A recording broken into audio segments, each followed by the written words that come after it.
Hello friends, welcome to the fire study. मैं शिवम आप सभी का स्वागत करता हूं। और थंबनेल से आप सबको पता ही हो गया होगा कि आज हम लोग पढ़ने वाले हैं यूपी टेट के लिए, सुपर टेट के लिए पर्यावरण, इन्वायरमेंट स्टडी करने वाले हम लोग। और आज हम लोग करेंगे पहला चैप्टर।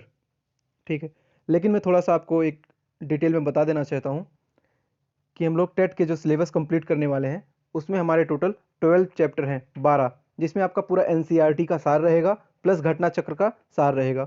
दोनों का मिला के आपको क्वेश्चंस भी हम कराएंगे और बीच बीच में मोटिवेशनल कोट्स भी कराएंगे। तो हम लोग क्या करेंगे कि पहले पर्यावरण जो है स्टार्ट किए हैं आज से, और पर्यावरण करेंगे। इसके बाद जो है फिर हिंदी, संस्कृत, मनोविज्ञान और गणित, ये पांचों विषय को हम लोग कवर करेंगे, क्योंकि अभी हमारा डेट नहीं आया है टेट का। तो ठंडे ठंडे पानी से नहाना चाहिए, गाना आए या ना आए, गाना गाना चाहिए। तो इसी प्रकार से आपका टेट का डेट आया नहीं है, तो एक दिन तो आएगा ही। तो क्या आज से ही हम लोग पढ़ते हैं? तो पढ़ाई पे लग जाइए आप लोग। और आज हम लोग शुरू कर रहे हैं पर्यावरण, और इसका पहला चैप्टर है पर्यावरण एवं सतत विकास। इसके बाद हम लोग पारिस्थितिकी पढ़ेंगे, फिर जैव विविधता, हरित गृह प्रभाव एवं जलवायु परिवर्तन, ओजोन परत संरक्षण दिवस, वन एवं वन्य जीव अभ्यारण्य, जैव मंडल रिजर्व, वैकल्पिक ऊर्जा, प्रदूषण, जल संरक्षण, और जो विभिन्न प्रकार की चिड़िया होती हैं, वो घोंसला अपना कैसे बनाती हैं, प्रजनन का प्रोसेस क्या होता है उनका, घर कैसे बनाते हैं वो लोग, और घोंसला क्या बनता है, कैसे बनाते हैं, और जो मनाली, लेह, जम्मू और उत्तराखंड में जो घर बनते हैं वो किस प्रकार से घर बनते हैं, असम में जैसे रोपवे बनता है, रस्सी का घर बनता है, वो ट्रैक बनता है। तो ये सारी जो चीज़ें हैं हम आपको टॉपिक वाइज, चैप्टर वाइज कराते जा रहे हैं। आज ज़्यादा हम आपको इसमें नहीं बोलेंगे, क्योंकि ये चैप्टर जो है बहुत लेंदी है, बहुत बड़ा है, तो इसको करने में थोड़ा समय लगेगा। तो आप लोग बैठ जाइए एक कॉपी लेके, पेन लेके, क्योंकि आपको नोट्स भी बनाना है। ठीक है, तो नोट्स आज से बनाते आप लोग चलिए। और 12 या 13 चैप्टर है, 10 दिन में, मुझे लगता है 10 या 11 दिन में ख़त्म हो जाएगा। इसके बाद हम लोग इसके सेट भी सॉल्व करेंगे पर्यावरण के, फिर हिंदी पढ़ेंगे, हिंदी के सेट सॉल्व करेंगे, फिर हम लोग मनोविज्ञान पढ़ेंगे, उसके सॉल्व करेंगे, संस्कृत करेंगे और गणित करेंगे। तो मतलब टेट आपका जो मई या जून जब भी होगा, तब तक हमारा पूरा सिलेबस कंप्लीट हो जाएगा, और आप लोग घर बैठे बिना पैसा खर्च किए, बिना कोचिंग के आप लोग अच्छे नंबर ला सकते हैं। तो चलिए शुरू करते हैं। आज का पहला टॉपिक हमारा जो है पर्यावरण, और उसका पहला चैप्टर है पर्यावरण एवं सतत विकास, इन्वायरमेंट एंड सस्टेनेबल डेवलपमेंट। ठीक है, तो environment and sustainable development, ESD, sustainable development, बहुत ही इंपॉर्टेंट, ये चैप्टर ही पूरा उसी पे आधारित है। इसलिए जो है सतत विकास के ऊपर, सतत विकास को मैं आपको डिटेल में आगे बताने वाला हूँ। तो चलिए शुरू करते हैं। दोस्तों, पर्यावरण, पर्यावरण जो है, और मैं बता दूं टेट में आपका 30 नंबर का पर्यावरण का क्वेश्चन आता है, जिसमें से 30 में से आपके 22 या 23 पर्यावरण से रहते हैं और 6 से 7 पॉलिटी से आते हैं। तो वो भी मैं आपको कराऊंगा। पर्यावरण एवं सतत विकास, यहाँ दिख रहा है पर्यावरण। पर्यावरण की परिभाषा क्या है? पहले तो हम जान लेते हैं पर्यावरण किन दो शब्दों से मिलकर बना है। पर्यावरण जो है परि और आवरण, दो शब्दों से मिलकर बना है। परि का अर्थ होता है चारों तरफ, और आवरण का अर्थ होता है ढका होना। अर्थात पर्यावरण एक ऐसा शब्द है, या फिर पर्यावरण को आप ऐसे कह सकते हैं कि पृथ्वी पर पाए जाने वाले जो भूमि है, जल, वायु एवं पेड़ पौधे एवं जीव जंतु हैं, उन समूह जो हमारे चारों तरफ की ओर से घिरे हैं, उसी को हम लोग पर्यावरण कहते हैं। ठीक है, अब पर्यावरण, ये तो हम जान गए पर्यावरण क्या होता है। एक पर्यावरण संरक्षण अधिनियम भारत में आया था 1986 में। आप सबको पता होगा कि भोपाल में जो है MIC यानी मिथाइल आइसोसाइनाइड गैस का रिसाव हुआ था 1984 में 2 दिसंबर को। उसी के बाद भारत सरकार ने आर्टिकल 253 के तहत भारत में पर्यावरण संरक्षण अधिनियम पारित किया था। ठीक है, तो MIC जो बहुत इंपॉर्टेंट क्वेश्चन है, यहाँ से रिलेट करके आप लोग पढ़ लीजिएगा, क्योंकि एग्जाम में बहुत पूछा जाता है। MIC मिथाइल आइसोसाइनेट, ये जो गैस त्रासदी हुआ था भोपाल में, वहाँ इसी के बाद भारत सरकार जाग गई थी और पर्यावरण अधिनियम, संरक्षण अधिनियम 1986 पारित की थी। ठीक है, तो आगे हम लोग देखते हैं। अब मैं आपको दिखा रहा हूँ एक स्ट्रक्चर कि हमारा पर्यावरण कैसे होता है। ठीक है, इस फिगर के माध्यम से मैं आपको समझाना चाहता हूँ। जैसे देखिए आप लोग, सबसे ऊपर हमारा क्या है? सबसे ऊपर हमारे जो है, इधर आपको मंडल मिलेंगे। सबसे निचली परत होती है क्षोभ मंडल, उसके बाद समताप मंडल होता है, फिर आयन मंडल होता है, फिर मध्य मंडल होता है, आयन मंडल होता है, बहिर्मंडल होता है, इस तरीके के जो मंडल होते हैं। लेकिन जो आपकी मौसम, जितनी सारी मौसम सारी घटनाएं होती हैं, मौसम वाली घटनाएं, वो सब आपके ट्रोपोस्फेयर यानी क्षोभ मंडल में होती हैं। और आपके जो एरोप्लेन उड़ते हैं या फिर परावैज्ञानिक किरणों को जो ओजोन ओजोन गैस पाई जाती है, ओजोन लेयर जो पाई जाती है, वो समताप मंडल में पाई जाती है। तो चलिए हम लोग एक फिगर के आधार पे देखते हैं। जैसे हमारा वायुमंडल, जैसे हम पर्यावरण की बात कर रहे हैं, तो ये देखिए आपका पर्यावरण है। पर्यावरण में आप वेन आरेख के माध्यम से देख पा रहे होंगे, पर्यावरण में आपका स्थल मंडल भी शामिल है, पर्यावरण में आपका वायुमंडल शामिल है, जीवमंडल शामिल है और जलमंडल। अर्थात हम कह सकते हैं कि पर्यावरण हमारे जीवन में बहुत ही महत्वपूर्ण है। बिना पर्यावरण के हम सब कुछ भी नहीं हैं। इसीलिए कहा जाता है गो ग्रीन। आप लोग हरे की ओर जाइए, आप लोग प्रकृति में प्यार कीजिए, प्रकृति से लगाव कीजिए। तो हम देखते हैं कि पर्यावरण में एटमॉस्फियर है हमारा, ठीक है, लिथोस्फेयर या स्थल मंडल, जीवमंडल और जलमंडल।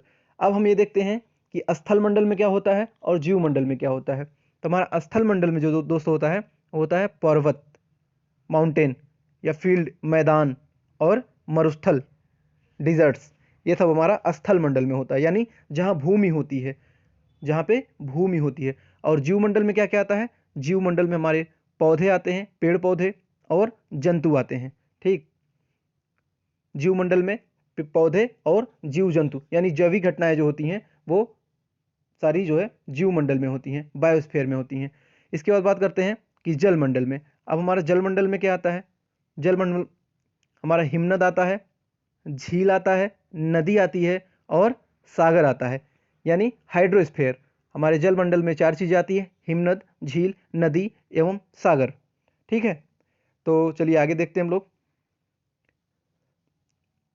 जो दोस्त नए जुड़ रहे हैं, वो लोग please the fire study channel को सब्सक्राइब कर लें, क्योंकि आने वाली जो अब प्रतिदिन हम लोग टेट की सिलेबस संचालित कर रहे हैं, और सिर्फ हम लोग टेट और सुपर टेट के बारे में पढ़ेंगे, क्योंकि ये 2021 में सबको हर घर अध्यापक देना हम लोग की ड्यूटी है, और आपका कर्तव्य है अध्यापक बनना, और अध्यापक बन के इस समाज के लिए कुछ करना। तो चलिए अब हम इसके देख लेते हैं कि पर्यावरण में कौन कौन से घटक शामिल हैं।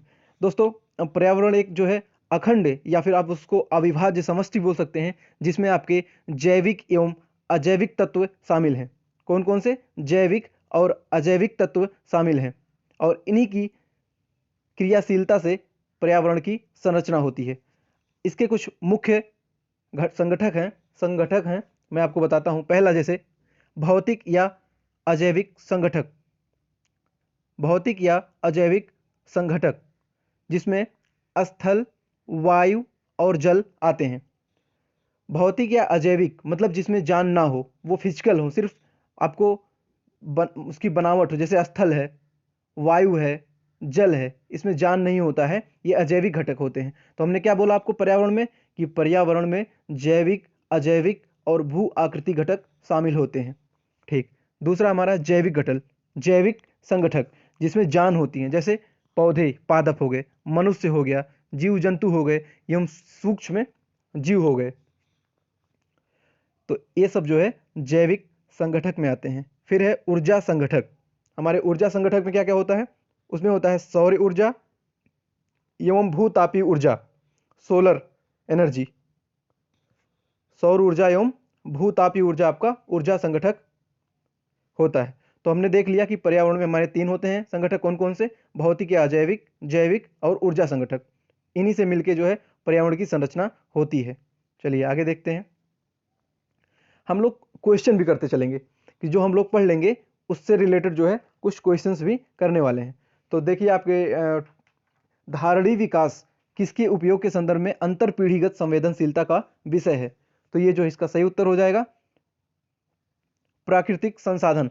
मैं आपको बता दूं कि धारणीय विकास जो है ये प्राकृतिक संसाधनों के उपयोग के संदर्भ में अंतर पीढ़ीगत संवेदनशीलता का विषय है। ये जो सस्टेनेबल डेवलपमेंट है वो बहुत ही संवेदनशीलता का विषय है अकॉर्डिंग टू नेचुरल रिसोर्स, यानी प्राकृतिक संसाधन के क्षेत्र में। ठीक है, चलिए अगला क्वेश्चन देखते हैं। सतत विकास के लिए क्या आवश्यक है? सतत विकास के लिए क्या जरूरी है, क्या आवश्यक है? तो ऑप्शंस आपके हैं: जैविक विविधता का संरक्षण, बिल्कुल सही बात; प्रदूषण का निरोध एवं नियंत्रण, बिल्कुल सही बात; निर्धनता को घटाना, निर्धनता को घटाना, देखो आप लोग सोच रहे होंगे निर्धनता का पर्यावरण से क्या मतलब है, सस्टेनेबल डेवलपमेंट से क्या मतलब है, लेकिन जो है निर्धनता को घटाना यह जो है सतत विकास में एक लक्ष्य है, सतत विकास का एक लक्ष्य है निर्धनता को घटाना, यानी गरीबी को कम करना। इसका मतलब हो जाएगा उपयुक्त सभी। जब हमारे तीनों ऑप्शन सही हो जाएंगे तो ये हमारा उपयुक्त सभी वाला विकल्प सही हो जाएगा। चलिए मैं आपसे एक क्वेश्चन पूछ रहा हूँ, आप लोग बताएंगे कि जो हमारा पर्यावरण है वो किन घटकों से मिलके बना है। अभी मैंने आपको ऊपर पढ़ाया था, तो आप लोग कमेंट करिएगा कि पर्यावरण किन घटकों से मिलके बना है। चलिए आगे देखते हैं। अब हम लोग सतत विकास को पढ़ते हैं, यानी SD, सस्टेनेबल डेवलपमेंट। ठीक है, सस्टेनेबल डेवलपमेंट मैंने क्या बताया कि ये जो विकास की अवधारणा होती है, यानी धारणीय विकास जो होता है, इसके तहत वर्तमान में जो आवश्यकता है या फिर जो भविष्य में आवश्यकता होगी, जैसे हमें जिस चीज़ की ज़रूरत आज है या फिर हमको भविष्य में होने वाली है, उसके लिए हम सीरियस यानी संवेदन होते हैं, यही हमारा सतत विकास कहलाता है, यानी सस्टेनेबल डेवलपमेंट यही होता है।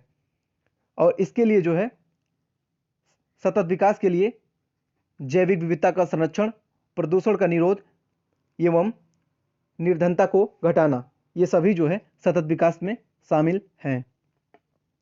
अब दोस्तों सतत विकास की बात करते हैं, तो इसमें जो है प्रकृति में कार्बन चक्र व जल चक्र, ठीक है, प्रकृति में कार्बन चक्र व जल चक्र। मैं आपको बता दूं कि आप सबको पता होगा कि प्रकृति में जो है लगभग पूरे पृथ्वी पे 70% पानी पाया जाता है, यानी जल पाया जाता है, और बाकी जो है भूभाग जमीन होता है। और आज हम लोग यही पढ़ने वाले हैं कि अब हमारा जो अगला टॉपिक यही है कि प्रकृति में कार्बन चक्र व जल चक्र क्या होता है। दोस्तों पृथ्वी के कार्बन जल चक्र में इसमें कार्बनिक पदार्थों के अपघटन पाए जाते हैं, जीवधारी द्वारा श्वसन प्रक्रिया यहीं से होती है, ज्वालामुखी प्रक्रियाओं से हमारा कार्बन निकलता है, जीवाश्म ईंधनों से हमारा कार्बन निकलता है। इन सभी प्रक्रियाओं से CO2 गैस उत्सर्जित होती है। और CO2 ये कहाँ पे इंपॉर्टेंट होता है, जब पौधे सूर्य के प्रकाश की उपस्थिति में कार्बोहाइड्रेट्स के निर्माण में CO2 का ग्रहण करते हैं।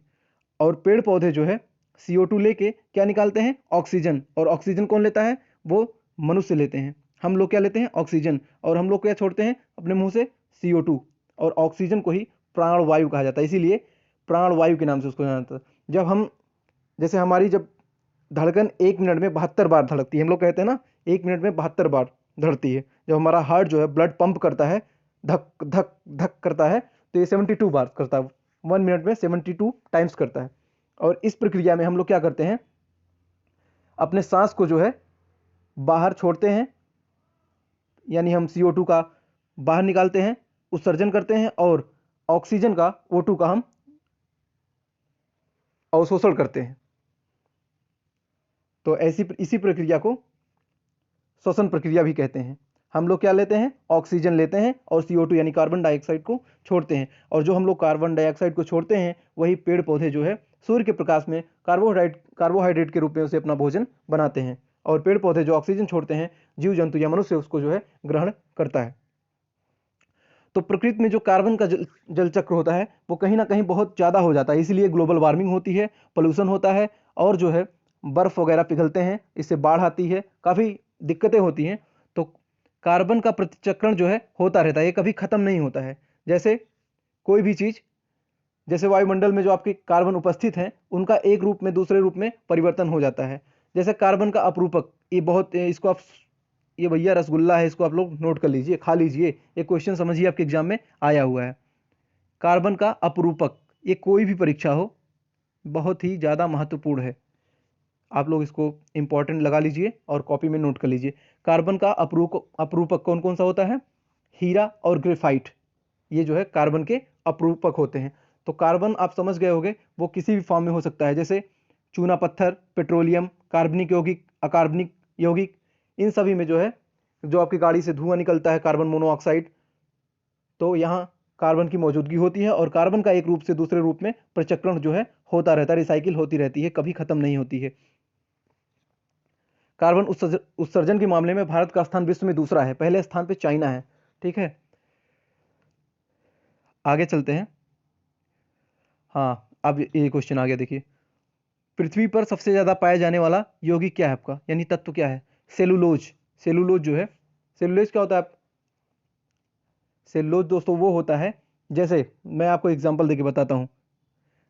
जैसे हमारे पेड़ पौधे जो होते हैं, जैसे हमारे जो पेड़ पौधे होते हैं मोटे मोटे होते हैं, मान लीजिए ये कोई पौधा है, ठीक है, तो ये जो हमारी जो नीचे से जो गई है जड़ से ऊपर तक, इनका गोल सा जो होता है ऊपर, हम लोग बचपन में क्या कहते थे कि किसी पेड़ को हम लोग अगर वहां उसको छील के हींग लगा दे तो पेड़ सूख जाएगा। ऐसा क्यों कहते थे?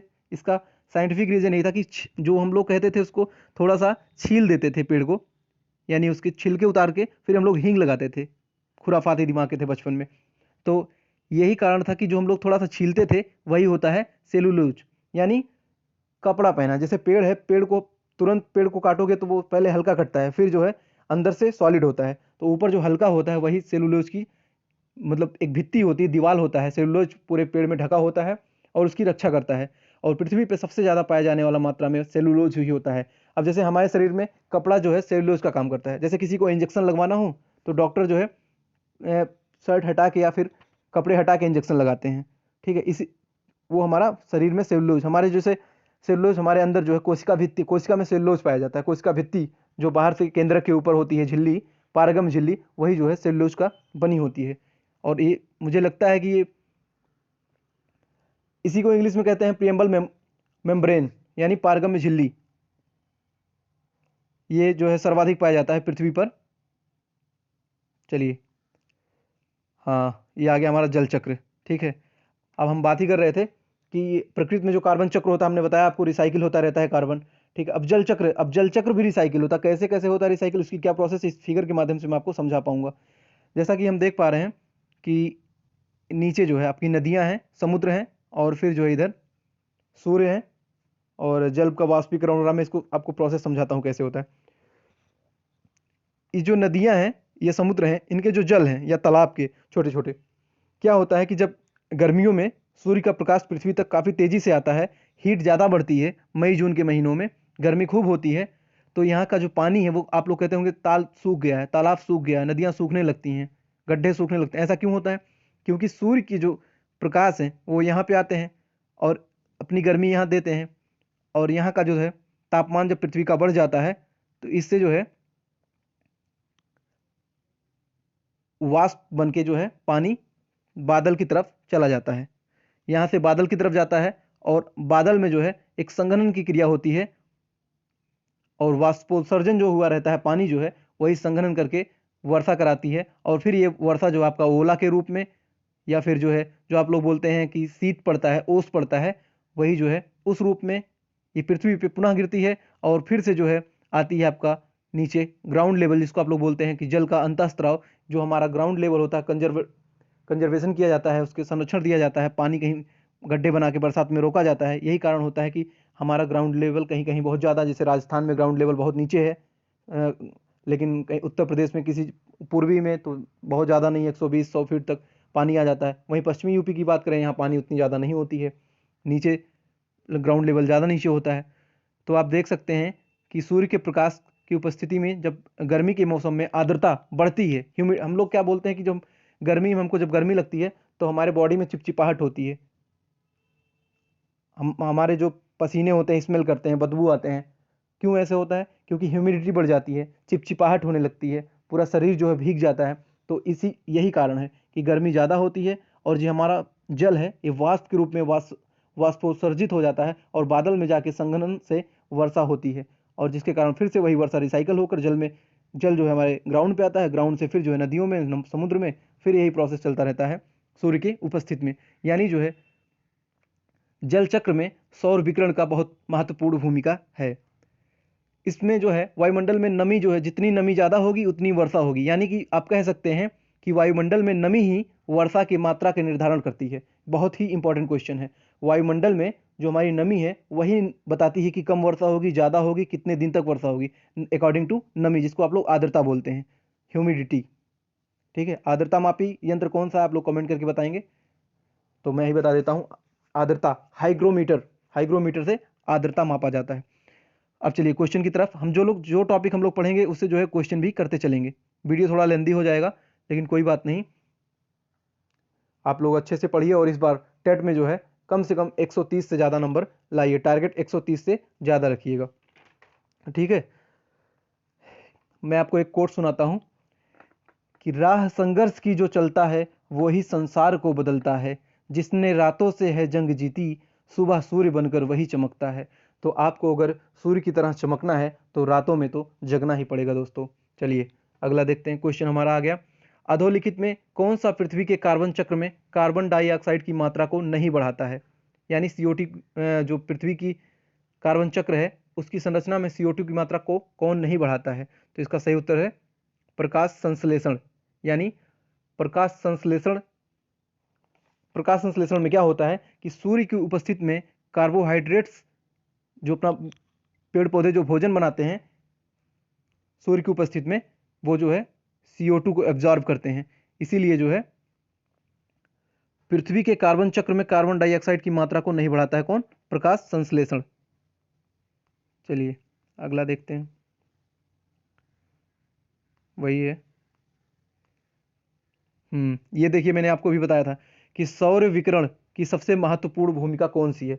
सौर विकिरण यानी सोलर सेल, यानी सूर्य ऊर्जा, जो हमारा सौर की किरणें होती हैं, सूर्य की किरणें होती हैं, वो क्या होती है, मैंने आपको बताया कि जैसे सूर्य होता है उनकी किरणें जो है हमारे समुद्र पे आती है, नदियां में आती हैं, गड्ढों में आता है, तालाब में आता है, और यहाँ से जो है जल का क्या करता है, वाष्पोत्सर्जन। और ये जो वाष्प कहाँ जाता है, बादलों में यानी क्षोभ मंडल में जाता है, और क्षोभ मंडल से संघनन होता है, और फिर यही जल जो है आपका फिर से अंतःस्रावी जमीन भूमि में वर्षा होके जाती है, और इसी को कहते हैं जल चक्र परिवर्तन। और ये किससे होता है, सौर विकिरण से, यानी सोलर रेज से होता है। सूर्य की ऊर्जा से जो किरणें आती हैं उसी के कारण आपका जल चक्र, वाष्पोत्सर्जन होता है, वाष्पोत्सर्जन संघनन होता है, उसके कारण जो है वर्षा होती है। ये सारा प्रोसेस सूर्य के विकिरण की वजह से होता है। इसलिए जो है सौर विकिरण का बहुत महत्वपूर्ण भूमिका होती है, किसमें, जल चक्र में। चलिए अगला क्वेश्चन है, वर्षा की मात्रा निर्भर करती है, किस पर निर्भर करती है दोस्तों, हवा के दबाव पर, वायुमंडलीय में नमी पर, जल चक्र पर, तापक्रम पर। तो वर्षा की मात्रा किस पे निर्भर करती है, वायुमंडल के नमी पर। अभी मैंने आपको बताया कि वायुमंडल में अगर नमी ज़्यादा होगी, यानी ह्यूमिडिटी, क्या बोलते हैं उसको, ह्यूमिडिटी, उसको हिंदी में बोलते हैं आर्द्रता। और विश्व आर्द्रता दिवस कब मनाया जाता है, इसी से रिलेट करके बताऊंगा आपको। विश्व आर्द्रता दिवस प्रतिवर्ष 2 फरवरी को मनाया जाता है, क्योंकि 2 फरवरी 1971 को रामसर समझौता हुआ था, उसी के बाद से प्रतिवर्ष जो है 2 फरवरी को वर्ल्ड वेटलैंड डे मनाया जाता है। आप लोग कमेंट करके बताएंगे कि 2020 का जो है विश्व आर्द्रता दिवस का थीम क्या था। तो वर्षा की मात्रा निर्भर करती है वायुमंडल के नमी पर, जितनी ज़्यादा नमी होगी उतनी ज़्यादा वर्षा होगी, जितनी ज़्यादा टेम्परेचर बढ़ेगा, ह्यूमिडिटी बढ़ेगी, वर्षा की मात्रा उसी पर निर्भर करेगा। तो हमारा ये सतत विकास हो गया, वायुमंडल। हाँ, अब हमारा इंपॉर्टेंट आया वायुमंडल, जो आज दोस्तों हम लोग पढ़ रहे हैं ना, पहला चैप्टर, ये जो सस्टेनेबल डेवलपमेंट यानी सतत विकास, पर्यावरण एवं सतत विकास, ये बहुत थोड़ा सा लेंदी चैप्टर है, बड़ा है, लेकिन क्वेश्चन जो आपके बनेंगे अभी मजा आने वाला आपको वीडियो में, अब बस वीडियो के अंत तक बने रहिएगा। अब हमारा जो आता है इसी चैप्टर के अंदर वायुमंडल, एटमॉस्फियर, ठीक है। अब हम लोग वायुमंडल के बारे में थोड़ा सा जान लेते हैं। दोस्तों वायुमंडल क्या होता है, आपको क्या लगता है कि वायुमंडल क्या होता है। वायुमंडल हमारा तत्व, यौगिक और मिश्रण, इन तीनों से मिलके बना होता है। यानी कह सकते हैं आप कि रासायनिक संगठन के आधार पर पदार्थ को तत्व, यौगिक और मिश्रण के रूप में वर्गीकृत किया जा सकता है। अब तत्व क्या होता है और यौगिक क्या होता है, मिश्रण क्या होता है, मैं आपको बता देता हूं। तत्व पदार्थ की सबसे सिंपल रूप वह होता है जिसमें रासायनिक या भौतिक विधियों द्वारा इसका खंडन नहीं किया जा सकता है। तत्व को जो है भौतिक या रासायनिक विधियों द्वारा इसका खंडन नहीं किया जा सकेगा। लेकिन अगर हम यौगिक की बात करेंगे तो यौगिक ऐसा पदार्थ होता है जिसमें 2 या 2 से अधिक तत्व द्रव्यमान के एक स्थिर अनुपात में संयोजित होते हैं। और अगर हम मिश्रण की बात करेंगे तो मिश्रण ऐसा पदार्थ होता है जिसमें 2 या 2 से अधिक तत्व या यौगिक किसी अनुपात में साधारण रूप से मिश्रित रह सकते हैं। हमारा वायु क्या है दोस्तों, वायु हमारा मिश्रण है, हमारी बहुत सी गैसों का मिश्रण है। ठीक है। तो पृथ्वी के परितः विद्यमान गैसों के समूह को वायुमंडल कहते हैं। सीधे शब्दों में आप कह सकते हैं कि हमारी पृथ्वी के चारों ओर जो गैस हैं, वायु, जैसे आपका वायु भी एक गैस है, ठीक है। वायु एक गैस है, लेकिन मिश्रणों, ये तत्व यौगिक और सभी मिश्रणों का यौगिक है, मिश्रण है। और इसी के जो पृथ्वी के परितः विद्यमान गैसों के समूह को वायुमंडल कहते हैं। इसमें क्या क्या, कौन कौन सी गैस बहुत इंपॉर्टेंट गैस पाई जाती है, जैसे नाइट्रोजन है, कार्बन डाइऑक्साइड है, हीलियम है, ऑर्गन है, नियॉन है, मीथेन है, ये सारी गैसें आपके वायुमंडल में पाई जाती है। चलिए हम आपको बता देते हैं ये क्वेश्चन आपके इंपॉर्टेंट में एग्जाम में कैसे आता है। ठीक, चलिए आ गया। नाइट्रोजन कितनी परसेंट पाई जाती है? 78.08। वायुमंडल में सबसे ज़्यादा पाई जाने वाली गैस कौन सी है? नाइट्रोजन। इसके बाद दूसरे स्थान पे है ऑक्सीजन, 20.95, लगभग 21% के आसपास आपकी ऑक्सीजन गैस पाई जाती है। और तीसरे स्थान पे है आर्गन गैस, 0.93% आपका ऑर्गन गैस पाया जाता है। इसके बाद CO2 है, कार्बन डाइऑक्साइड, ये पाया जाता है 0.038%। और नियॉन पाया जाता है 0.0018%। और हीलियम पाया जाता है आपका, जो एरोप्लेन के टायरों में भरा जाता है या गुब्बारों में भरा जाता है, ये हीलियम 0.0005%। और मीथेन जो आपका पाया जाता है 0.00017% आपका मीथेन पाया जाता है। तो जो आपके परीक्षा में क्वेश्चंस बनते हैं, कैसे बनते हैं कि वायुमंडल में सबसे कम पाई जाने वाली गैस कौन सी है, तो वो हो जाएगी मीथेन, 0.00017। और अगर पूछा जाएगा वायुमंडल में सबसे ज़्यादा कौन सी गैस पाई जाती है, तो आपको बताना है नाइट्रोजन, N2। नाइट्रोजन जो है लगभग 78% के आसपास जो है नाइट्रोजन गैस पाई जाती है वायुमंडल में, ठीक है। अब यहाँ से गैसों के बारे में थोड़ा सा हम लोग जान लेते हैं। जैसे हम लोग कौन सी गैस एब्जॉर्ब करते हैं, हम लोग कौन सी गैस, तो हम लोग ऑक्सीजन लेते हैं। और हम लोग कौन सी छोड़ते हैं गैस, उत्सर्जित करते हैं, तो हम लोग CO2 करते हैं। अब जानते हैं CO2 कौन एब्जॉर्ब करता है? CO2 गैस को पेड़ पौधे लेते हैं, यानी पेड़ पौधे जो है कार्बन डाइऑक्साइड की उपस्थिति में अपना भोजन तैयार करते हैं, सूर्य के प्रकाश की उपस्थिति में।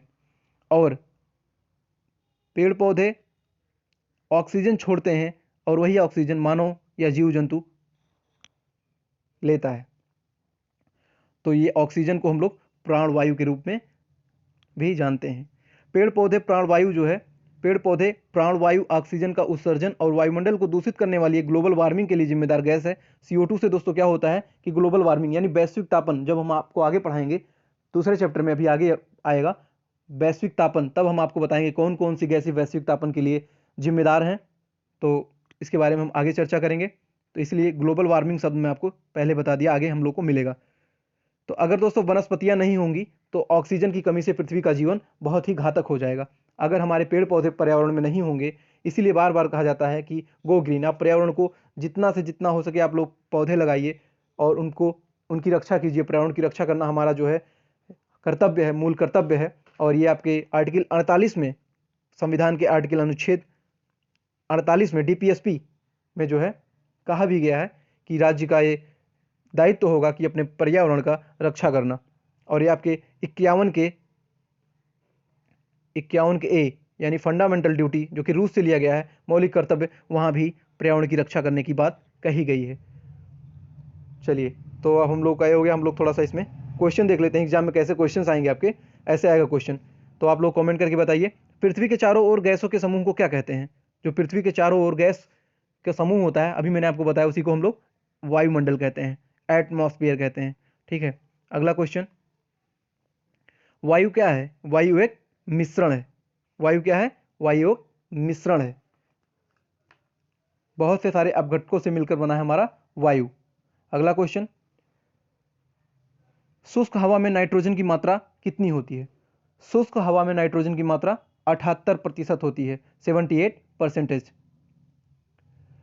अगला क्वेश्चन, निम्नलिखित नोबेल गैसों में कौन सी वायु में नहीं पाई जाती है? नोबेल गैस यानी अक्रिय गैस, जो आपके मेंडलीफ के आवर्त सारणी के 18वें वर्ग में रखे गए हैं, 18वें वर्ग में रखे गए हैं, तत्व में रखे गए हैं, उन्हें हम नोबेल गैस या अक्रिय गैस के रूप में जानते हैं। जैसा कि हमने आपको अभी ऊपर ही बताया था, हमारे वायुमंडल में हीलियम भी पाया जाता है, आर्गन भी पाया जाता है, नियान भी पाया जाता है, लेकिन हमारे वायुमंडल में रेडान जो है नहीं पाया जाता है। रेडान जो है एक अक्रिय गैस है। अक्रिय गैस आपका नियान भी है, आर्गन भी है, लेकिन ये वायुमंडल में पाया जाता है।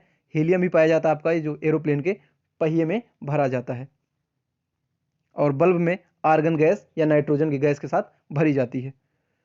चलिए आगे देखते हैं। वातावरण में सर्वाधिक किस गैस का प्रतिशत सबसे ज़्यादा है? वायुमंडल में सर्वाधिक कौन सी गैस पाई जाती है? तो नाइट्रोजन गैस, सबसे ज़्यादा गैस पाई जाती है नाइट्रोजन। दोस्तों आप लोग बस ऐसे वीडियो को देखते रहिएगा, नोट्स बनाते रहिएगा, क्योंकि जरा कामयाब तो होने दो मुझे, फिर मेरे दिन भी बदल जाएंगे। जो 4 लोग मेरे पीछे बातें करते हैं वह भी मेरे पीछे चले आएंगे। तो अगर आपको ऐसे करना है कि अपनी बुराइयों को दबाना है और अच्छाइयों को निकालना है आगे, तो आपको क्या होगा? कंटिन्यूटी बहुत ज़रूरी है, रेगुलरिटी बहुत ज़रूरी है। आपको लगातार जो है पढ़ना रहेगा, वीडियो में आप बने रहिएगा और अंत तक पूरा वीडियो देखिएगा, क्योंकि बहुत ही पूरा हम लोग इस चैप्टर को आज ख़त्म करने वाले हैं, और लास्ट में हम लोग कुछ और इंपॉर्टेंट क्वेश्चन देखेंगे जो इस चैप्टर का विविध होगा, यानी इससे मिला जुला के सारे क्वेश्चन, और मैं आपको लास्ट में होमवर्क भी दूंगा, आपको करके अगले चैप्टर में लाना होगा। चलिए, तो क्या कहती है जनता, चला जाए? हाँ बिल्कुल, क्योंकि छोड़ना नहीं है। टेट को इस बार 130 प्लस, आपको 130 प्लस नंबर लाना है। और एक कैसे आएगा, इसकी सारी प्रोसेस आप लोग बस डेली जो है पर डे वीडियो देखिए, और जो मॉक टेस्ट हम कराएंगे सभी विषयों की मॉक टेस्ट करिए, और बाकी आप अगर कुछ एक्स्ट्रा करना चाहते हैं वो भी आप लोग कर सकते हैं, लेकिन मुझे नहीं लगता कि इसकी बहुत ज़्यादा ज़रूरत पड़ेगी इधर उधर भागने की, या फिर हम पूछें कौन सी पुस्तक पढ़ें कौन सी ना पढ़ें तो ज़्यादा। तो चलिए जनता पढ़ते हैं।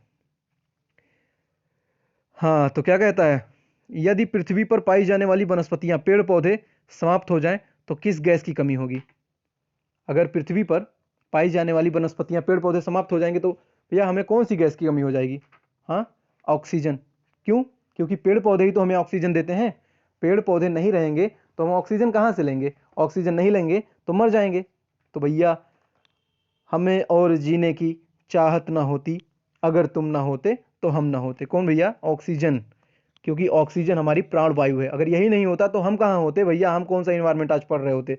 इसलिए ऑक्सीजन को बनाना है तो पर्यावरण को बचाना है, और पर्यावरण को बचाना है तो पेड़ पौधे लगाना है। अगला क्वेश्चन, निम्नलिखित में से कौन सा कार्य पेड़ पौधों का नहीं है? इनमें से आपको विकल्प दिया है, बताना है कि इन चारों विकल्प में से ऐसा कौन सा काम है जो पेड़ पौधे नहीं करते हैं। पहला देखते हैं क्या है, कार्बन डाइऑक्साइड का अवशोषण, यानी बिल्कुल सही बात है, मनुष्य जो है CO2 को छोड़ता है और पेड़ पौधे उसे एब्जॉर्ब करते हैं, तो बात सही हो गई। शोर का अवशोषण, जो जितना पोल्यूशन होता है, नॉइज पोल्यूशन होता है, उसको भी पेड़ पौधे ऑब्जॉर्ब कर लेते हैं, उनकी शोषण क्षमता ज़्यादा होती है, तो इसलिए ये भी नहीं होगा। फिर वायु का प्रदूषण, नहीं, पेड़ पौधे जो है वायु प्रदूषण नहीं करते हैं। पेड़ पौधे से हम वायु संतुलित होती है, पर्यावरण अच्छा होता है, ऑक्सीजन की कमी नहीं होती है, तो ये बिल्कुल गलत बात है हमारा। और अगला है ऑक्सीजन की विमुक्ति, बिल्कुल सही बात, क्योंकि वो जो है पेड़ पौधे क्या करते हैं? ऑक्सीजन छोड़ते हैं, O2 को छोड़ते हैं, और मानव या जीव जंतु ऑक्सीजन को ग्रहण करते हैं।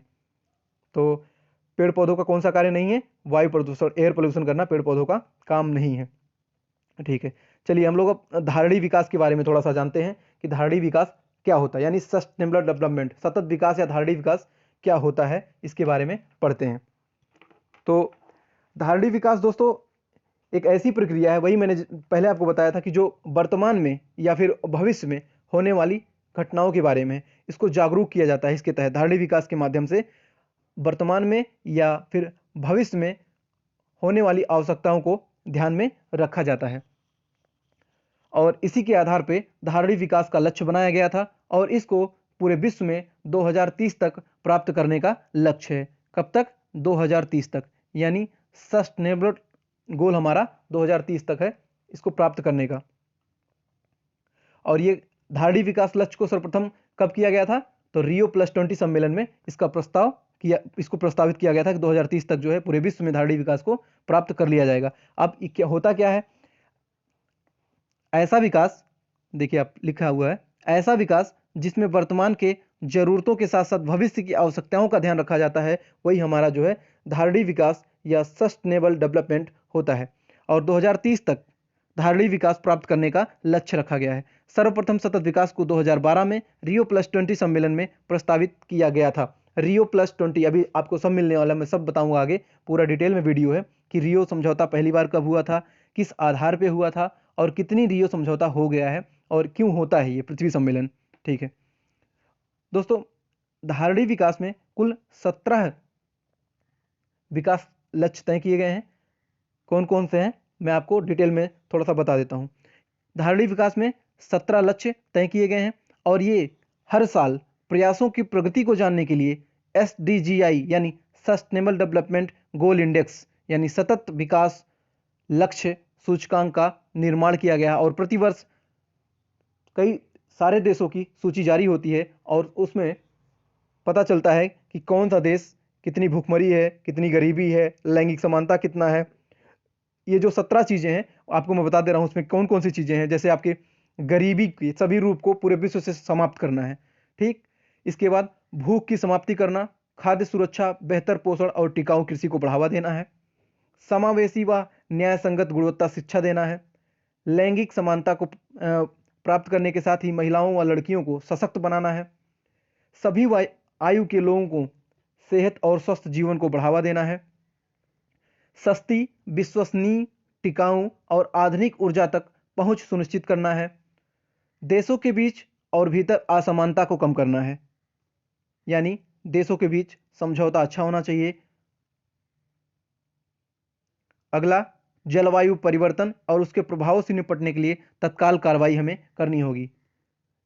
ये सब धारणीय विकास के लक्ष्य में शामिल हैं। धारणीय विकास के लक्ष्य में कुल 16 धारणीय विकास लक्ष्य तय किए गए हैं। तो ये जो मैंने आपको बताया कि जैसे गरीबी को कम करना, भुखमरी को कम करना, लैंगिक समानता को सही करना और महिलाओं लड़कियों को सशक्त बनाना, देश के बीच असमानता को कम करना, सुरक्षा प्रदान करना, ठीक है, जलवायु परिवर्तन में निपटने के लिए तुरंत कार्रवाई करना, ये सब आपके 17 विकास धारणीय कार्यक्रम में शामिल है।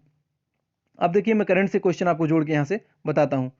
ये धारणीय विकास सामाजिक, आर्थिक व पर्यावरण की समावेशता के आधार पर आंकड़ा तैयार किया जाता है। यानी कितनी सामाजिक सभ्यता है, सामाजिक समानता कितनी है, आर्थिक समानता कितनी किस देश में है, या पर्यावरण के मामले में कौन सा देश कितना अच्छा है, इन सभी को लेके 17 डाटा को लेके 17 चीज़ों को शामिल करके एक सस्टेनेबल डेवलपमेंट गोल इंडेक्स तैयार किया जाता है, जिसको प्रतिवर्ष सतत विकास समाधान नेटवर्क द्वारा जारी किया जाता है। कौन जारी करता है सस्टेनेबल डेवलपमेंट गोल इंडेक्स? ये जारी करता है सतत विकास समाधान नेटवर्क। 2020 में जारी किया गया है और इसमें भारत का स्थान जो है 117 है। वहीं स्वीडन की बात करें तो स्वीडन को पहला स्थान मिला है। आप जान सकते हैं कि स्वीडन में कितनी लैंगिक समानता कितनी अच्छी होगी, गरीबी नहीं होगी, वहाँ भुखमरी नहीं होगी, वहाँ अच्छी शिक्षा होगी, स्वास्थ्य अच्छा होगा, सबका पर्यावरण अच्छा होगा और हर तरीके की शांतिपूर्ण व्यवस्था, समावेशी समाज स्वीडन में होगा। इसलिए स्वीडन को जो है पहला स्थान मिला है और भारत का 100 स्थान 117 रहा है। 2020 की बात कर रहे हैं दोस्तों, करंट का बात है, ये क्वेश्चन आ सकता है एग्जाम में, आप लोग इसका नोट जरूर कर लीजिए, इंपॉर्टेंट है। अगर हम बात करें वहीं 2019 में भारत का कौन सा स्थान था, तो वहीं 2019 में भारत का 115वां स्थान था और 2019 में डेनमार्क पहले स्थान पे था। लेकिन हम 2020 में पढ़ रहे हैं और आपका पेपर 2020 में होगा, तो सस्टेनेबल डेवलपमेंट गोल इंडेक्स 117वें स्थान पे है भारत 2020 में। वहीं स्वीडन को पहला स्थान मिला है। यूरोपियन कंट्री का देश है स्वीडन, इसकी राजधानी है स्टॉकहोम। दोस्तों हम लोग ज्वाइन करके कुछ चीज़ें पढ़ेंगे, रिलेट करके पढ़ेंगे, जिससे आपको और भी सब्जेक्ट को जोड़ने की आदत बन जाए और अच्छे नंबर आप टेट में ला सकें। क्वेश्चन हमारा कहता है, जो टॉपिक अभी हम लोगों ने धारणीय विकास पढ़ा, सतत विकास लक्ष्य पढ़ा, उसी से क्वेश्चन आपको मैंने बना के दिया है। देखिए, सतत विकास लक्ष्य 2020 के सूचकांक में भारत का कौन सा स्थान है? ऑप्शंस में आपके हैं 116, 120, 108 और 95। तो आपको लग रहा होगा अभी सर ने कुछ और बताया तो इसमें ऑप्शन नहीं मिल रहा, तो भैया मिसप्रिंट हो जाती है, इंसान है, गलती हो जाती है। तो ये जो है 117वां स्थान है। कौन सा स्थान है? 117वां है, या इसको गलत कर लीजिए कि सतत विकास लक्ष्य 2020 के सूचकांक में भारत का कौन सा स्थान है? भारत का है 117, यानी 117वां स्थान। अगर पूछा जाए पहला स्थान किसका है, तो पहला स्थान है स्वीडन का। और पूछा जाए जारी कौन करता है, तो आपको बताएंगे ये कौन जारी करता है, सस्टेनेबल डेवलपमेंट सतत विकास समाधान नेटवर्क इसको जारी करता है। ठीक है, और 17 चीज़ों पे अगर आपसे पूछ लिया जाए कि सतत धारणीय विकास लक्ष्य में कितने लक्ष्य रखे गए हैं, तो 17 चीज़ों का लक्ष्य रखा गया है। चलिए आगे देखते हैं, और उससे पहले आगे चलने से पहले हम लोग जरा सा एक कोट्स पढ़ लेते हैं, ठीक है। इसके बाद हम लोग पृथ्वी शिखर सम्मेलन पढ़ेंगे। हौसलों के तर्कस में कोशिशों का वह तीर जिंदा रखो, हौसलों के तर्कस में कोशिशों का वह तीर जिंदा रखो, घर जा सॉरी हार जाओ चाहे जिंदगी में, सब कुछ फिर से जीतने की उम्मीद जिंदा रखो। अगर उम्मीद नहीं रखोगे तो भैया टेट पास कैसे करो। बहुत लोग तो उम्मीदें छोड़ दिए होंगे कि भैया टेट तो हमसे निकलेगा नहीं, 82 नंबर ला नहीं पाएंगे, 90 नंबर तो हमारा आ ही नहीं पाएगा। अरे भैया कैसे नहीं आ पाएगा, पढ़ो ना यार। कुछ किए बिना कभी जय जयकार नहीं होती, और कोशिश करने वालों की कभी हार नहीं होती है। तो भैया पढ़ोगे, जितना ज़्यादा पढ़ोगे, जितना ज़्यादा समझोगे किसी चीज़ को, उतना ही अच्छे नंबर ला पाओगे। तो 130 नंबर लाने के लिए भैया तो पढ़ना तो पड़ेगा ही। 130 तो ऐसे आएंगे नहीं, और पिछली बार के टॉपर के 136 नंबर थे, तो मैं तो 130 की बात कर रहा हूँ। आएंगे, आराम से आएंगे। बस आप रेगुलरिटी पर डे जो है 4 से 5 घंटे टेट में, वो ज़्यादा नहीं पढ़ना है, 4 से 5 घंटे प्रतिदिन जो है आप पढ़ते रहिए। और जो मैं आपको पढ़ा रहा हूँ उसका नोट्स प्लस जो मैं आपको ट्यूटोरियल कराऊंगा, प्रैक्टिस सेट मॉक टेस्ट कराऊंगा, उसको जो है पढ़ते जाइएगा। चलिए हम लोग देखते हैं कि पृथ्वी शिखर सम्मेलन या फिर रियो सम्मेलन, जिसको हम लोग कहते हैं रियो सम्मेलन, पृथ्वी शिखर सम्मेलन या रियो सम्मेलन के नाम से जानते हैं। क्या होता है दोस्तों ये, कि जलवायु परिवर्तन के कारण पृथ्वी पर जो विभिन्न प्रकार के संकट उत्पन्न हो रहे हैं, जलवायु परिवर्तन यानी क्लाइमेट चेंज जो हमारे पर्यावरण में हो रहा है, उसी के कारण पृथ्वी पर विभिन्न प्रकार के संकट उत्पन्न हो रहे हैं। उसी से जूझने के लिए पूरे विश्व के 172 देश एकत्रित हुए। कहाँ पे, वो हुआ रियो में।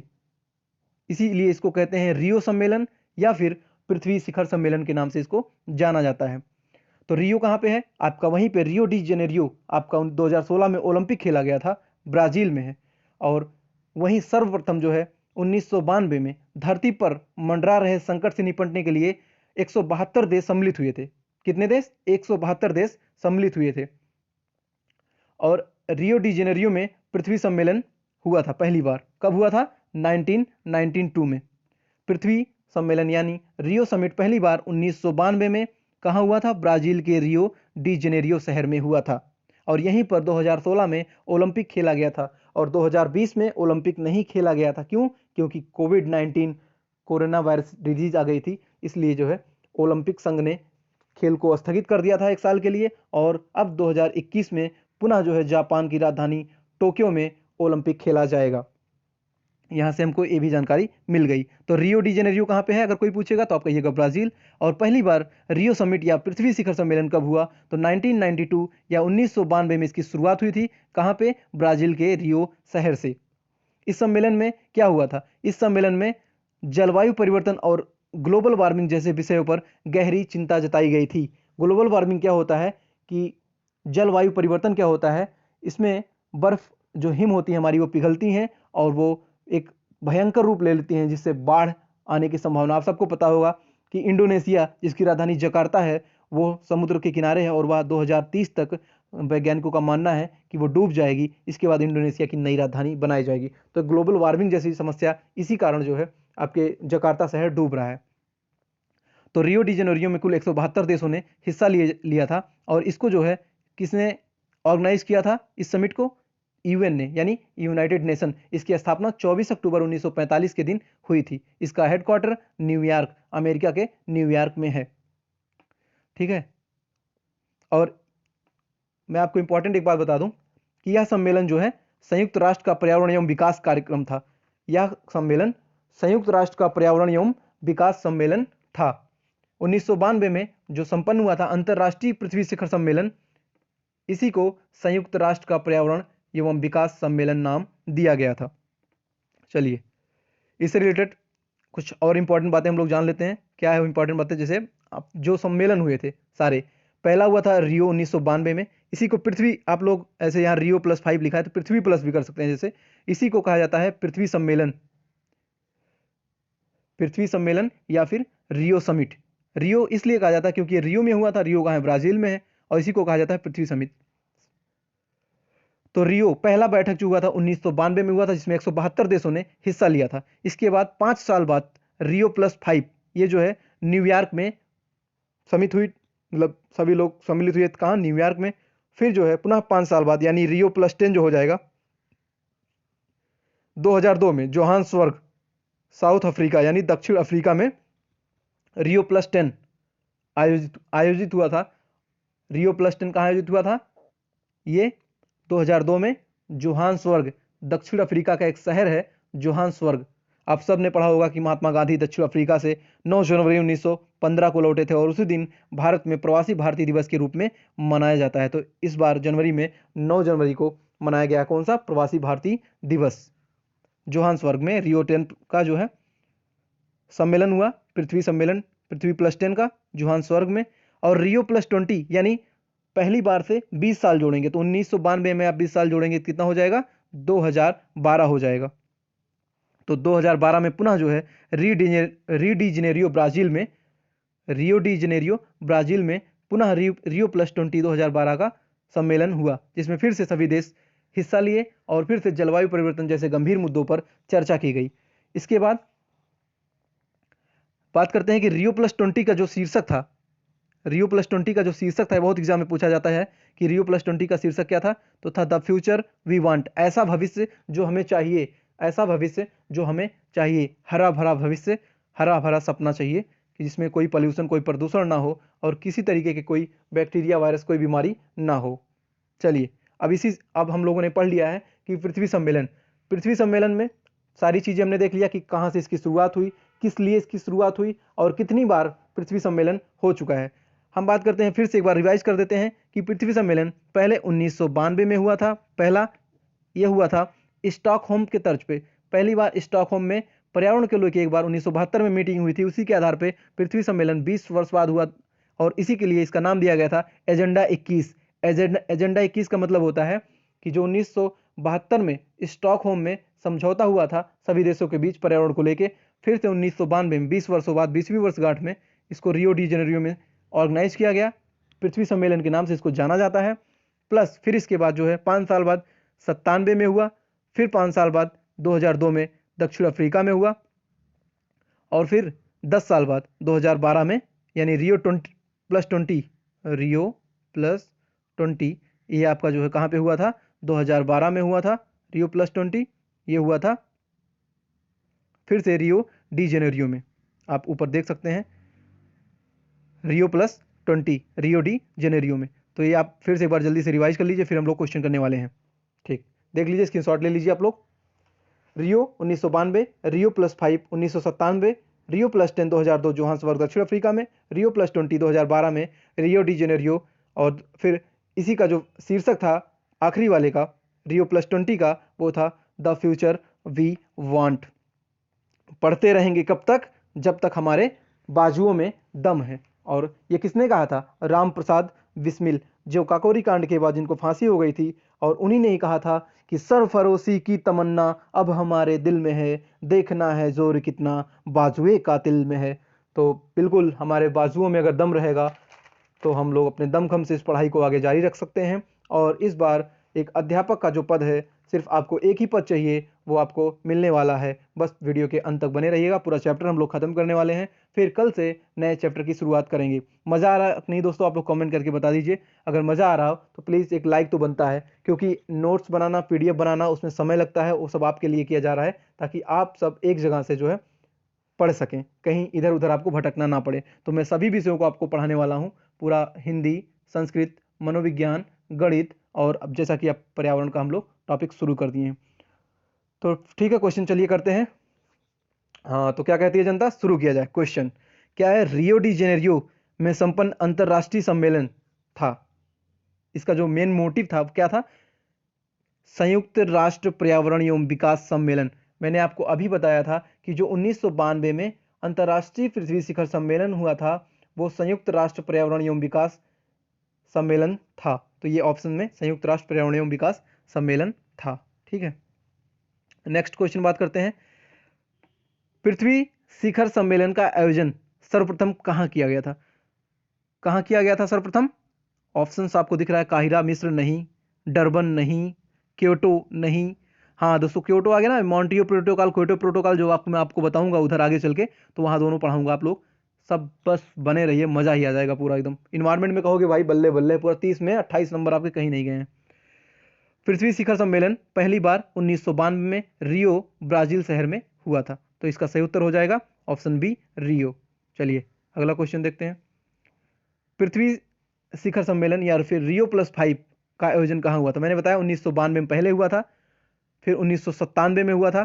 तो इसका सही उत्तर हो जाएगा पहली बार पृथ्वी+5 तो 1997। आपको ऐसे कुछ करना नहीं है दोस्तों। अगर आपसे पूछे +5 तो 92 में आप 5 जोड़ दो, मतलब ऐड कर दो। अगर आपसे पूछे +10 तो आपको उसमें 92 में 10 जोड़ना है। आपसे पूछे रियो+20 तो आपको 92 में 20 जोड़ना है। तो मतलब आपका 92, 97, 2002 और 2012 ये जो है इतने आपके सम्मेलन हुए हैं रियो में। रियो के समिट पृथ्वी शिखर सम्मेलन के नाम से जाना जाता है। अगर आप आपसे पूछते हैं कि पृथ्वी दिवस कब मनाया जाता है, विश्व पृथ्वी दिवस कब मनाया जाता है, तो विश्व पृथ्वी दिवस प्रतिवर्ष 22 अप्रैल को मनाया जाता है। कब मनाया जाता है दोस्तों? 22 अप्रैल को प्रतिवर्ष पृथ्वी दिवस के रूप में मनाया जाता है। ये आपको हम आगे बताएंगे क्यों मनाया जाता है। आगे चैप्टर्स में सारी चीज़ें आपको पर्यावरण में कुछ भी नहीं छूटेगा, एक से एक मज़ेदार वीडियो आने वाले हैं आपके पर्यावरण में। अगला क्वेश्चन, रियो+20 घोषणा पत्र का शीर्षक क्या था? अभी मैंने आपको ऊपर बताया था इसका शीर्षक क्या था। इसका शीर्षक द फ्यूचर वी वांट, ऐसा भविष्य जो हमें चाहिए, हरा भरा रंगीन सा जो हमको देखना है। हमारे सपने हरे भरे और हमारा भविष्य और हमारा पर्यावरण कैसा होना चाहिए? हरा भरा होना चाहिए, क्योंकि पर्यावरण से ही हमें ऑक्सीजन मिलता है। ऑक्सीजन से मुझे एक बात याद आ गई दोस्तों कि विश्व में जो है एक ऐसा जंगल है जहां से 10% ऑक्सीजन अकेले निकलती है। वो कौन सा जंगल है? अभी वहाँ पे हाल ही में आग भी लग गया था। तो वो जंगल है अमेजोन। अमेजोन का जंगल जो है, अमेजन का जंगल, वो साउथ अमेरिका महाद्वीप में है, दक्षिणी अमेरिका महाद्वीप में।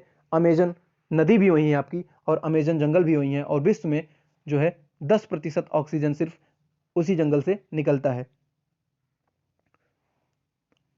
ठीक है, हाँ क्वेश्चन देखते हैं हम। पृथ्वी शिखर सम्मेलन कहाँ हुआ था? अब इस पूछ रहा है पृथ्वी शिखर सम्मेलन, इसमें पूछा नहीं गया है पहला दूसरा कौन सा। तो पृथ्वी शिखर सम्मेलन पहला आप बताएंगे कहाँ हुआ था? पहला हमारा हुआ था वाशिंगटन नहीं, जिनेवा नहीं, रियो डी जेनेरियो ब्राजील हमारा यही हुआ था। ब्यूनस आयर्स ये अर्जेंटीना की राजधानी है, यहाँ भी नहीं हुआ था। तो पहला पृथ्वी शिखर सम्मेलन रियो डी जेनेरियो में हुआ था। बिल्कुल सही बात। अगला क्वेश्चन है, हाँ दोस्तों ये आ गया ना दमदार क्वेश्चन, एकदम मज़ेदार ही है पूरा। यहाँ से क्वेश्चन भैया तो आने आने हैं। ये कौन सा टॉपिक आपका? कि विभिन्न संगठन एवं संस्थान। हाँ, ये कैसे संगठन? आप सोच रहे होंगे कि मैं जीएस पढ़ा रहा हूँ, जीएस में पर्यावरण है, और ये जो आपको मैं संगठन और संस्थान जो बताने वाला हूँ ये सिर्फ और सिर्फ जो है पर्यावरण से संबंधित रहने वाले हैं। कहाँ से? पर्यावरण से संबंधित रहने वाले हैं। एक आपको कोट सुनाता हूँ पहले। निंदा से घबराकर अपने लक्ष्य को निंदा से घबराकर अपने लक्ष्य को ना छोड़ें, लक्ष्य मिलते ही निंदा करने वालों की राय बदल जाती है। बिल्कुल सही बात है। अगर आप अभी पढ़ लेंगे, अगर आप नहीं पढ़ रहे हैं तो आप मतलब नहीं पढ़ रहे हैं, आपको कोई कुछ कहता है, निंदा करता है आपकी, वही लोग अगर आप सफल हो जाएंगे, टेट निकाल लेंगे, सुपर टेट निकाल लेंगे, अध्यापक पद के ज्वाइनिंग ले लेंगे, उसके बाद वही लोग आपके पीछे आ जाएंगे। जो लोग आपके पीछे बुराई करते थे पीठ पीछे, वही लोग आपको कहेंगे आप बहुत अच्छे हैं, you are good, you are too great that we can't think.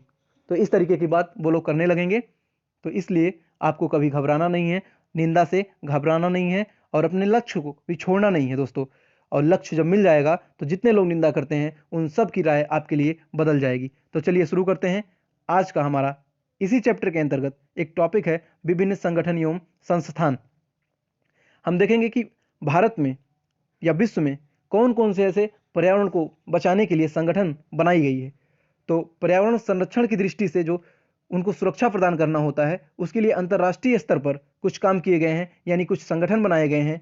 जैसे 1958 में बना था कि राष्ट्रीय पर्यावरण अभियंत्रण शोध संस्थान, ये भारत ने बनाया था 1958 में। और 1958 में भारत की ही डीआरडीओ की स्थापना हुई थी, डिफेंस रिसर्च डेवलपमेंट ऑर्गेनाइजेशन, जिसका हेडक्वार्टर नई दिल्ली में 1958 में ही बना था।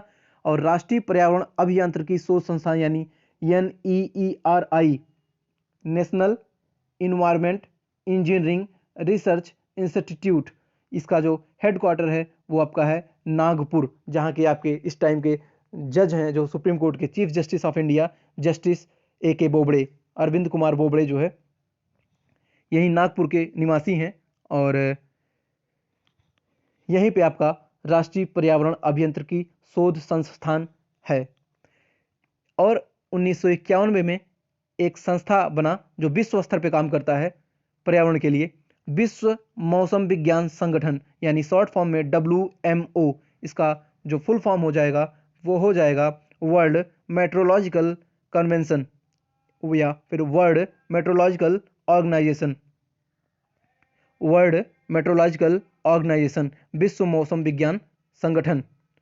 इसकी स्थापना 1951 में हुई, 1951, और इसका मुख्यालय स्विट्जरलैंड के जिनेवा में है। अब जिनेवा यहाँ पे दोस्तों आ गया है, तो जिनेवा से संबंधित कुछ बातें हम लोग जान लेते हैं। जैसे जिनेवा फेमस किस लिए है, क्योंकि यहीं पे आपका इंटरनेशनल लेबर एसोसिएशन यानी अंतर्राष्ट्रीय श्रम का जो ILO इंटरनेशनल लेबर ऑर्गेनाइजेशन, उसका भी हेडक्वार्टर है। और आपका यहीं पे WTO यानी वर्ल्ड ट्रेड ऑर्गेनाइजेशन, विश्व व्यापार संगठन का मुख्यालय वो भी जो है आपके स्विट्जरलैंड जिनेवा में है। तो जिनेवा में कौन कौन से हेडक्वार्टर हमारे हो गए, विश्व मौसम विज्ञान संगठन और विश्व श्रम संगठन और विश्व व्यापार संगठन, इसका भी मुख्यालय स्विट्जरलैंड के जिनेवा में है। चलिए अगला है हमारा संयुक्त राष्ट्र पर्यावरण कार्यक्रम, उसको शॉर्ट में बोलते हैं UNEP यानी united nation environmental programme, united nation environmental programme. और इसकी स्थापना 1972 में की गई थी और इसका मुख्यालय केन्या के नैरोबी शहर में है। केन्या के नैरोबी शहर में है। UNEP इसकी स्थापना 1972 में हुई थी। ठीक है, अगला है कि 1970 में पर्यावरण सुरक्षा अधिनियम यानी इन्वायरमेंटल प्रोटेक्शन एक्ट, पर्यावरण सुरक्षा अधिनियम। अब आप कंफ्यूज हो रहे होंगे, सोच रहे होंगे कि अभी सर ने बताया 1986 में पर्यावरण सुरक्षा अधिनियम भारत में आया था, लेकिन ये विश्व की बात कर रहे हैं, हमने भारत की बात नहीं की। हमने पर्यावरण सुरक्षा अधिनियम ये जो है भारत में 1986 में आया था, लेकिन विश्व ने अमेरिका में 1970 में आ गया था। और अगला हमारा है green peas international. Green peas जैसे कि आपको नाम में लग रहा होगा, ग्रीन पीस, ग्रीन मतलब होता है हरा, पीस मतलब होता है शांति, यानी हरा प्लस शांति। इसका अर्थ मतलब ये हो गया कि हमें जो है हरित शांति चाहिए, जैसे पेड़ पौधे हों, हमें ऑक्सीजन की कमी ना हो, हमारे तरफ हरियाली हरियाली हो। तो इस तरीके से एक संस्था की स्थापना हुई ग्रीन पीस इंटरनेशनल, और इसका मुख्यालय है एम्स्टर्डम, नीदरलैंड के एम्स्टर्डम में इसका मुख्यालय है। एम्स्टर्डम में, नीदरलैंड में एक और मुख्यालय है, एक तो एमनेस्टी इंटरनेशनल का मुख्यालय है नीदरलैंड में, ये ग्रीन पीस इंटरनेशनल का मुख्यालय है एम्स्टर्डम में, और आपका वहीं नीदरलैंड में ही ICJ यानी इंटरनेशनल कोर्ट फॉर जस्टिस, अंतर्राष्ट्रीय कोर्ट जो है वो भी आपका नीदरलैंड के हेग में है, द हेग में इसका हेडक्वार्टर है। लेकिन ग्रीन पीस इंटरनेशनल यानी हरा अंतर्राष्ट्रीय जो एक ये गैर सरकारी पर्यावरण संगठन है, ये सरकारी नहीं है, ये नॉन गवर्नमेंटल है, गैर सरकारी है। जिस तरीके से NGO काम करता है उसी तरीके से आप इसको NGO ही समझ सकते हैं। ग्रीन पीस इंटरनेशनल का हेडक्वार्टर जो है नीदरलैंड के एम्स्टर्डम शहर में है।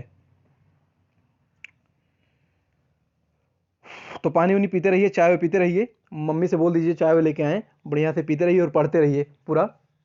जब तक पूरा वीडियो ख़त्म नहीं हो जाएगा तब तक आप लोग उठेंगे नहीं, क्योंकि इस वीडियो में जान है, और जान है तो जहान है, और जहान है तो अध्यापक बनना तो तय है भैया। अध्यापक बनना है तो फिर क्या करना है, गाड़ी खरीदनी है, ऑडी लेनी है। नहीं यार, ऑडी इतनी जल्दी में नहीं मिल पाएगी भैया, फॉर्चूनर भी नहीं मिल पाएगा। अरे चलो स्विफ्ट ही ले लेना यार, 6-7 लाख की गाड़ी मिल जाएगी ना, लोन करवा लेना, कोई दिक्कत नहीं है। चलो चला जाए, हाँ ठीक है, चलो चलते हैं। राष्ट्रीय पर्यावरण अभियांत्रिकी शोध संस्थान NEERI, मैंने अभी आपको बताया था कि national environment engineering research institute, ये इसका हेडक्वार्टर कहाँ पे है, आप सबको पता होगा, जहाँ के जज साहब अपने भारत के सुप्रीम कोर्ट के जस्टिस AK बोबड़े, नागपुर के, भारत के जो 46वें मुख्य न्यायाधीश हैं, कौन है वो, 46वें न्यायाधीश हैं, मुख्य न्यायाधीश जस्टिस अरविंद कुमार बोबड़े, ये नागपुर से हैं। और भारत में नीरी का जो हेडक्वार्टर है यानी राष्ट्रीय पर्यावरण अभियांत्रिकी शोध संस्थान, उसका हेडक्वार्टर नागपुर में बहुत पूछा जाता है यूपी टेट के एग्जाम्स में। अब आगे अगला क्वेश्चन, NEA से क्या तात्पर्य है, इसका पूरा नाम आपको बताना है। तो आपको कहीं इन्वायरमेंट दिख रहा है, इन्वायरमेंट नहीं है, इन्वायरमेंट नहीं है, environment yes, national environment authority, national environment authority, NEA का पूरा नाम होता है। ऑप्शन नंबर बी आपका सही हो जाएगा। चलिए आगे देखते हैं। विश्व मौसम विज्ञान संगठन यानी वर्ल्ड मेट्रोलॉजिकल ऑर्गेनाइजेशन, इसका जो हेडक्वार्टर है वो कहाँ पे है? अभी मैंने आपको पढ़ाया था कि जहाँ पे ILO यानी इंटरनेशनल लेबर ऑर्गेनाइजेशन और WTO यानी वर्ल्ड ट्रेड ऑर्गेनाइजेशन का हेडक्वार्टर भी है, तो वो है जिनेवा, यानी स्विट्जरलैंड में एक शहर है जिनेवा, वहीं पे विश्व मौसम विज्ञान संगठन का हेडक्वार्टर उपस्थित है। चलिए आगे देखते हैं दोस्तों। अगला है UNEP यानी यूनाइटेड नेशन इन्वायरमेंट प्रोग्राम, यानी संयुक्त राष्ट्र कार्यक्रम, संयुक्त राष्ट्र पर्यावरण कार्यक्रम का मुख्यालय कहाँ है? अभी मैंने आपको बताया था UNEP, इसका मुख्यालय जो है केन्या के नैरोबी शहर में है। आप सब बताइए UNEP की स्थापना कब हुई थी? तो UNEP की स्थापना हुई थी 1972, 1972। चलिए आगे बढ़ते हैं। हाँ, ग्रीन पीस इंटरनेशनल का मुख्यालय कहाँ पे है? ग्रीन पीस इंटरनेशनल का मुख्यालय कहाँ पे है? आप लोग जान ही गए होंगे कौन सा होगा। तो भैया नागासाकी 6 अगस्त 9 अगस्त याद है, जापान वाला हमला हुआ था, ये तो होगा नहीं। कैनबरा, कैनबरा कहाँ है? ये तो कैनबरा तो ऑस्ट्रेलिया का शहर है, तो होगा नहीं। ओटावा, ओटावा भी नहीं होगा, ओटावा कनाडा का शहर है। और एम्स्टर्डम, ये जो है ये सही होगा। ग्रीन पीस इंटरनेशनल का मुख्यालय एम्स्टर्डम, नीदरलैंड। आप लोग कमेंट करके बताइए। अभी मैंने आपको बताया था कि एम्स्टर्डम में एक और हेडक्वार्टर है, प्लस द हेग में किस चीज़ का मुख्यालय है? नीदरलैंड के द हेग में किस चीज़ का मुख्यालय है? तो द हेग में जो है आपका कौन सा मुख्यालय है?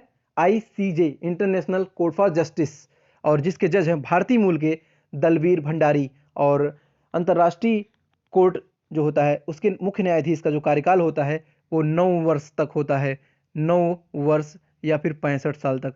पहले चाहे जो वो पूरा कर ले, अगर पहले 65 वर्ष का हो जाएगा तब रिटायर हो जाएगा, या फिर 9 वर्ष उसका पूरा हो जाएगा तब भी वो रिटायर हो सकते हैं।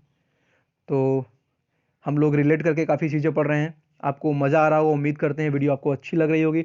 दोस्तों बार बार कहने में मज़ा नहीं आता ना, लाइक करो, शेयर करो, ये करो, सब्सक्राइब करो। तो अगर आपको अच्छा लग रहा हो भाई कर लेना है, नहीं तो कोई बात नहीं है। नहीं भी करोगे तो कोई दिक्कत नहीं है, कर भी लोगे तो बहुत अच्छी बात रहेगी। और डेली पढ़ोगे, कुछ कर जाओगे तो शायद हो सकता है अभी ना समझ में आए, लेकिन बाद में हो सकता है भाई थैंक यू बोल दो यार, भाई आपने पढ़ाया था, अच्छा पढ़ाया था, हो गया क्वेश्चन।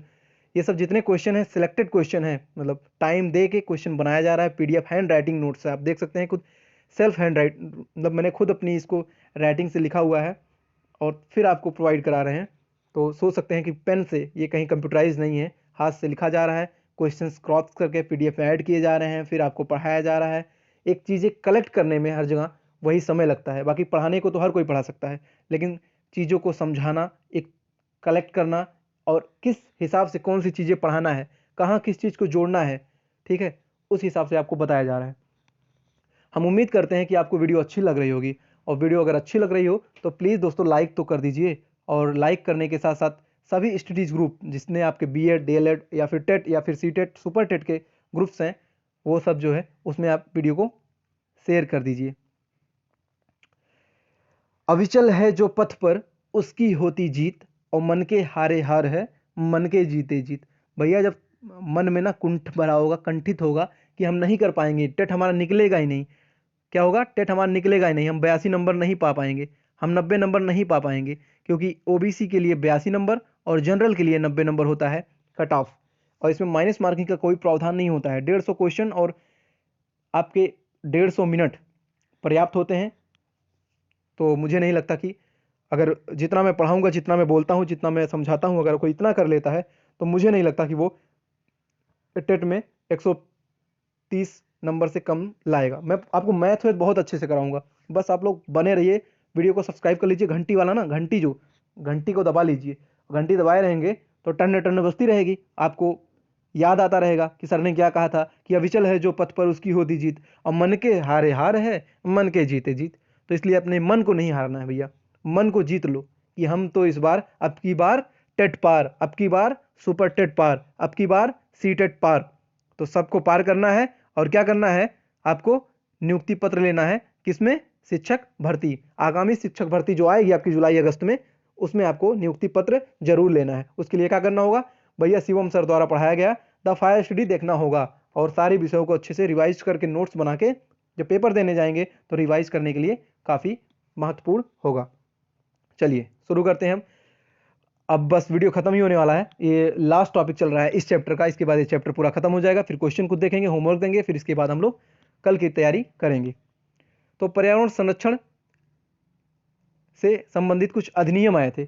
अब अधिनियम कौन कौन से आए थे कि जैसे पर्यावरण को जो बचाना है, अभी हमने देखा उसके संगठन कि उसके लिए विश्व में संगठन बनाए गए थे। कौन कौन से संगठन? जैसे आपका विश्व मौसम विज्ञान संगठन था, संयुक्त राष्ट्र पर्यावरण कार्यक्रम था, पर्यावरण सुरक्षा अधिनियम था, ग्रीन पीस इंटरनेशनल गैर संस्कारी जो संस्था थी, सरकारी संस्था थी, राष्ट्रीय पर्यावरण अभियांत्रिकी शोध संस्थान था। ये सब जो है पर्यावरण को ध्यान में रखते हुए कुछ महत्वपूर्ण संस्थाएं बनाई गई थी। उसी तरीके से पर्यावरण संरक्षण से संबंधित कुछ अधिनियम भी लाए गए थे। जैसे भारत में पर्यावरण संरक्षण अधिनियम EPA इन्वायरमेंटल प्रोटेक्शन एक्ट 1986 में आया था। भारत में पर्यावरण संरक्षण अधिनियम कब आया था? 1986 में आया था। और इसकी इंपॉर्टेंट बात यह है कि जो इसी को छाता विधान के रूप में जानते हैं। तो किस अधिनियम को छाता विधान के रूप में जानते हैं? ठीक है, तो आपका हो जाएगा पर्यावरण संरक्षण अधिनियम 1986 को हम छाता विधान के रूप में जानते हैं। तो भैया चाय वह पी लीजिए, कोई दिक्कत नहीं है, पढ़िए यार, सिलेक्शन होगा, कोई दिक्कत नहीं, बस चाय का फूंक मारते रहिए। हाँ, तो अब हम जानते हैं कि भारत में 1986 में ऐसी क्या आफत आ गई थी कि तुरंत भारत सरकार को आर्टिकल 253 के तहत पर्यावरण संरक्षण अधिनियम नीति लागू करना पड़ा। वजह ये थी दोस्तों कि भोपाल 2 दिसंबर 1984 में भोपाल गैस त्रासदी हो गया था, जिसमें 20,000 लोगों से ज़्यादा व्यक्तियों ने अपनी जान गंवाई थी। 20,000 लोगों से ज़्यादा लोग एक्सपायर कर गए थे और वहाँ आज भी जो है जेनेटिक असर देखने को मिलता है जहाँ पे हादसा हुआ था। और उसमें जो है कौन सी गैस लीक हुई थी? मिथाइल आइसोसाइनाइड, यानी MIC, मिथाइल आइसोसाइनाइड, ये जो है गैस लीक हुई थी 2 दिसंबर 1984 को। उसी के बाद भारत सरकार नींद उड़ गया और फिर उन्होंने आर्टिकल 253 के तहत एक एक्ट बनाया जिसका नाम रखा इन्वायरमेंटल प्रोटेक्शन एक्ट, यानी पर्यावरण संरक्षण अधिनियम, और जिसी को हम लोग छाता विधान के नाम से जानते हैं। अम्ब्रेला मीन्स छाता होता है, ठीक है, तो इसी को हम लोग क्या कहते हैं? छाता विधान कहते हैं, यानी umbrella legislation. Umbrella legislation. Bharat सरकार द्वारा और क्या बनाया गया है पर्यावरण को बचाने के लिए? हाँ, बहुत अच्छी चीज बनाई गई, NGT। इसका पूरा नाम होता है नेशनल ग्रीन ट्रिब्यूनल, और इसको कहा जाता है राष्ट्रीय हरित न्यायाधिकरण। राष्ट्रीय हरित न्यायाधिकरण, और इसकी स्थापना भारत में 18 अक्टूबर सन 2010 को हुई थी। राष्ट्रीय हरित न्यायाधिकरण, इसकी स्थापना 18 अक्टूबर 2010 को भारत में की गई थी। और इसके वर्तमान में अध्यक्ष जो हैं AK गोयल, अर्थात आदर्श कुमार गोयल जी, जस्टिस आदर्श कुमार। देखिए, ये जो सुप्रीम कोर्ट के चीफ जस्टिस होते हैं उनके बराबर में पद होता है, और ये भी स्वायत्त संस्था है, ये सरकारी संस्था है, लेकिन सरकार के अधीन नहीं रहती है। ये पर्यावरण की सबसे उच्च क्वालिटी की संस्था है, सबसे ऊंचे स्तर पर काम करती है। NGT सन 2010 में बनाई गई थी अक्टूबर में, और इसका पूरा नाम है नेशनल ग्रीन ट्रिब्यूनल। इसका हेडक्वार्टर नई दिल्ली में, उसके अध्यक्ष जो हैं जस्टिस आदर्श कुमार गोयल हैं। क्या करते हैं, इनका काम क्या होता है NGT का? जब भी देश में कहीं कुछ गड़बड़ होता है, जैसे कहीं कोयला खदान ज़्यादा बढ़ जाता है, ठीक है, जैसे झारखंड झरिया उरिया में, या फिर जैसे पेड़ों की कटाई अगर कहीं ज़्यादा होने लगती है, या फिर इसी के तहत आपका आर्टिकल 21 21 के A में राइट टू प्राइवेसी, या फिर राइट 21 का अगर आप काट दें, फिर 21 में बात करें कि 21 में आपको जो मौलिक अधिकार दिए गए हैं, आपके प्राण एवं जैविक दैहिक जीवन की स्वतंत्रता। आप जो सांस लेते हैं वो सांस लेने की आपकी स्वतंत्रता है। इसमें जो है NGT ने एक बार कहा था, एक आदमी ने केस कर दिया था कि उसकी गाड़ी जो ऑड इवन चल रही थी, ऑड इवन में जब केजरीवाल सरकार ने ऑड इवन चलाया था, तो उसमें क्या किया था कि 1 तारीख को ऑड नंबर और 2 तारीख को इवन नंबर, ऐसे 15-15 दिन के अंदर में गाड़ियां चलाई थी। फिर एक आदमी जो बिजनेस करता था, उसको दिक्कत होती थी बिजनेस करने में, तो वो फिर जो है हाई कोर्ट में केस दाखिल कर दिया कि सर ऑड इवन के विरोध में उसने केस कर दिया। फिर वहाँ पे उसको फैसला एक सुनाया गया था, वो ट्रांसफर हुआ था NGT की तरफ, और NGT ने कहा था कि अगर मान लो आप आज बिजनेस कर रहे हो, आपकी गाड़ी नहीं चल पा रही है, ये बताओ भैया, अगर पोल्यूशन बढ़ जाएगा, पर्यावरण मर जाएगा, तो हम नहीं जी पाएंगे, ठीक है, हमारा अधिकार कहता है हमें जीना है, कहाँ कहता है, आर्टिकल 21 के तहत हमारा मौलिक अधिकार है, जो कि अमेरिका से लिया गया है, यूएस से लिया गया मौलिक अधिकार। वो कहता है हमें जीने का अधिकार है, मरने का नहीं। इसलिए आप मर नहीं सकते हैं, आप सुसाइड नहीं कर सकते हैं, सिर्फ आपको राइट टू लिव, जीने का अधिकार है। आपकी देह को, बॉडी को सांस लेने का और जीने का अधिकार है, मरने का अधिकार नहीं है। इसलिए उसके केस को रिजेक्ट कर दिया गया था और उस व्यक्ति को समझ में आ भी गया था कि ठीक है चलो, गाड़ी से CO निकलता है, कार्बन मोनोऑक्साइड निकलता है, तो इससे पोल्यूशन फैलता है। और दिल्ली जैसे शहर में, हाईटेक शहर में तो पोल्यूशन बहुत ज़्यादा। आपकी क्लासेस जो है भारत की राजधानी दिल्ली से ही चल रही है दोस्तों। फिलहाल अच्छी सरकार इस समय है दिल्ली में, पोल्यूशन ज़्यादा नहीं है, ठीक है, अच्छे अच्छे काम कर रही है। चलिए देखते हैं भारत में पर्यावरण संरक्षण अधिनियम कब पारित हुआ था, यानी EPA environmental protection act Bharat में कब पारित हुआ था। तो ये हुआ था 1986 में। कब पारित हुआ दोस्तों, 1986 में। इसे किस रूप में और जानते हैं, इसे हम छाता विधान के रूप में जानते हैं। चलिए अगला क्वेश्चन देखिए, वही आ गया। ये क्वेश्चन बहुत ज़्यादा इंपॉर्टेंट है, इसको हैशटैग कर लिया आप लोग, बहुत ज़्यादा इंपॉर्टेंट है कि पर्यावरण सुरक्षा अधिनियम EPA यानी इन्वायरमेंट प्रोटेक्शन एक्ट को अन्य किस नाम से जाना जाता है। तो इसको जो है छाता विधान के नाम से जाना जाता है, अम्ब्रेला लेजिस्लेशन के नाम से इसको जाना जाता है। अगला क्वेश्चन है कि NGT यानी नेशनल ग्रीन ट्रिब्यूनल, राष्ट्रीय हरित प्राधिकरण न्यायाधिकरण भारत सरकार द्वारा कब स्थापित किया गया था। तो इसकी स्थापना हुई थी सन 2010 में। कब हुई थी, 18 अक्टूबर 2010 में इसकी स्थापना हुई थी। 18 अक्टूबर 2010 में NGT की स्थापना हुई थी। इसका पूरा नाम होता है नेशनल ग्रीन ट्रिब्यूनल और हिंदी में राष्ट्रीय हरित न्यायाधिकरण के नाम से जानते हैं। इसका हेडक्वार्टर नई दिल्ली में है और इसके मौजूदा अध्यक्ष जो चेयरपर्सन है वो हैं जस्टिस आदर्श कुमार गोयल। अब हम बात करते हैं कुछ परीक्षा उपयोगी महत्वपूर्ण तथ्य कि कौन कौन से ऐसे तथ्य जो आपके छूट रहे हैं, वो टॉपिक में इंक्लूड नहीं होते हैं, उसको हमने अलग से इसी चैप्टर के अंतर्गत आपको जोड़ के बताया है। वो बहुत ही इंपॉर्टेंट है, यहाँ से आपके क्वेश्चन, एक क्वेश्चन तो आपका बनना ही बनना है इस परीक्षा उपयोगी तथ्य। ज़्यादा बड़ा नहीं है, बस 5 मिनट की वीडियो और होने वाली है। आप लोग बढ़िया से नोट्स कंप्लीट कर लीजिए, फिर बाद में रिवाइज कर लीजिएगा अच्छे से। इसके बाद हम आपको कुछ क्वेश्चन भी देंगे, आपको ये चेक करेंगे कि आप कितना सही कर पाते हैं, ठीक है। उसको हम आपसे बोलेंगे, आपको कमेंट करके बताना होगा, इसके बाद हम वहाँ से रिप्लाई आपको करेंगे, ठीक है। तो हम लोग परीक्षा उपयोगी तथ्य करने वाले हैं जो कि यूपी टेट, सुपर टेट या फिर सीटेट की दृष्टि से बहुत ही महत्वपूर्ण है। यही परीक्षा नहीं, आप, मैं अगर इवन बात करता हूँ यूपी PCS की, तो जो लोग PCS की तैयारी कर रहे हैं उनको लग रहा होगा अगर लेवल हल्का है तो भैया जाके पढ़ लेना। जितना मैंने कराया है इस चैप्टर में वो सारे क्वेश्चन PCS में आए हुए हैं, चाहे वो UPSC हो, चाहे UPPSC हो, या BPSC हो, MPPSC हो, या फिर JPSC हो, कोई PSC हो, स्टेट का एग्जाम हो, सभी एग्जामों में जितने भी मैंने आपको क्वेश्चन पहले चैप्टर से कराए हैं सभी क्वेश्चन एग्जाम में आते हैं। तो चलिए भैया, परीक्षा उपयोगी तथ्य क्या है कि भैया जल प्रिय पौधे यानी वाटर लविंग प्लांट के नाम से किसको जाना जाता है। जल प्रिय पौधे, ऐसे पौधे जो जल के प्रिय होते हैं, अगर जल नहीं होगा तो नष्ट हो जाएंगे, यानी आर्द्र नहीं होगा, नमी नहीं होगी ग्राउंड पे, तो वैसे पौधे जो है क्या हो जाएगा, डेड हो जाएंगे, मर जाएंगे। तो इसमें जैसे आपका वाटर लिली कैसा पौधा है, वाटर लविंग प्लांट्स है। वाटर लविंग प्लांट्स कौन सा है, जैसे वाटर लिली। ये क्या होता है दोस्तों, दलदली भूमि में या तालाबों के किनारे पाए जाते हैं। अगर जलवायु में आर्द्रता कम हो जाती है तो ये नष्ट हो जाते हैं, और आर्द्रता अगर ज़्यादा रहेगी तो ये जो है हरे भरे और मुस्कुराते रहेंगे। मुस्कुराना ही तो जिंदगी है भैया, मुस्कुराइए मुस्कुराइए, क्योंकि अब आप टेट देने जा रहे हैं और इन्वायरमेंट पढ़ रहे हैं। इसलिए आप लोग दोस्तों पेड़ पौधे ज़रूर लगाइए घर पे, आप लोग गमले में पेड़ लगाइए, फूल लगाइए, कुछ भी, लेकिन अच्छा काम करिए।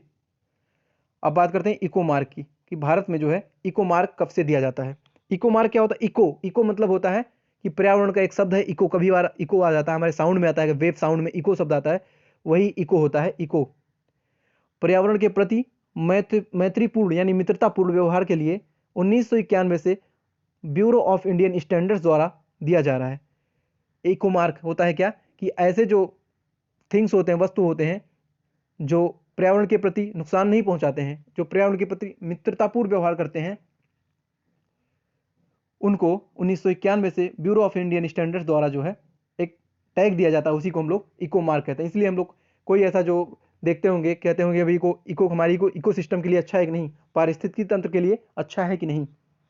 हमारा जो अगला चैप्टर होगा वही पारिस्थितिकी होगा, फिर उसमें हम आपको इको सिस्टम, इको और एजी टाउंसले, हरकले और रेटर, ये सारी वैज्ञानिकों के बारे में बताएंगे, कैसे कैसे खोज हुई, कैसे पर्यावरण को आगे बढ़ाया गया, परिस्थिति की क्या क्या परिस्थितियां हैं पर्यावरण को अच्छा रखने के लिए।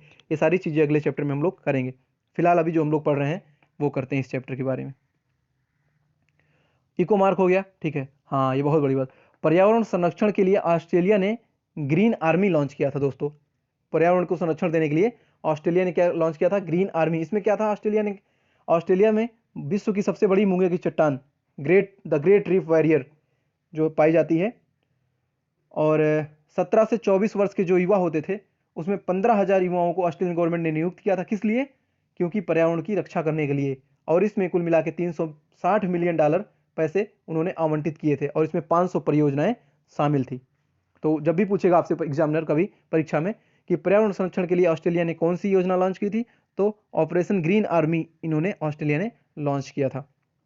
हाँ भैया, सुपर हिट सदाबहार क्वेश्चन एक आ गया कि विश्व पर्यावरण दिवस कब मनाया जाता है? कब मनाया जाता है भैया विश्व पर्यावरण दिवस? 5 जून को प्रतिवर्ष विश्व पर्यावरण दिवस मनाया जाता है। कब से मनाया जाता है? 1974 से। 1974 से प्रतिवर्ष 5 जून 1974 से विश्व पर्यावरण दिवस कार्यक्रम मनाया जाता है। ठीक। और 2020 की थीम क्या थी? Biodiversity, it's time for nature. भैया जो 2020 में ना 5 जून को, आप सबको पता होगा कि भारत या फिर पूरा विश्व जो है कोविड के डिजीज से जूझ रहा है, कोरोना वायरस को लेके।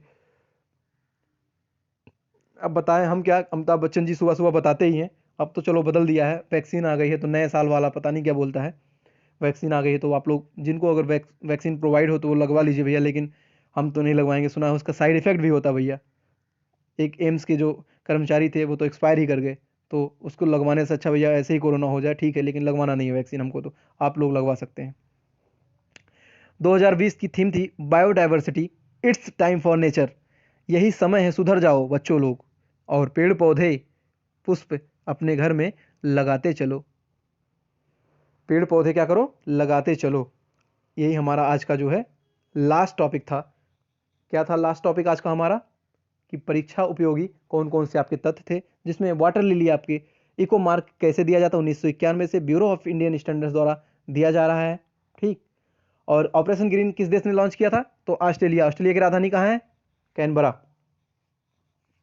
हाँ ठीक है, कंगारू ऑस्ट्रेलिया भी है। भारत ने ऑस्ट्रेलिया की सरजमी पे जो है टेस्ट मैच हरा के आया है 2-1 से, तो बहुत बड़ी बात है। ऋषभ पंत दिल्ली का लड़का क्या खेला, खूब शानदार, मैन ऑफ द मैच हुआ था आखिरी मैच में।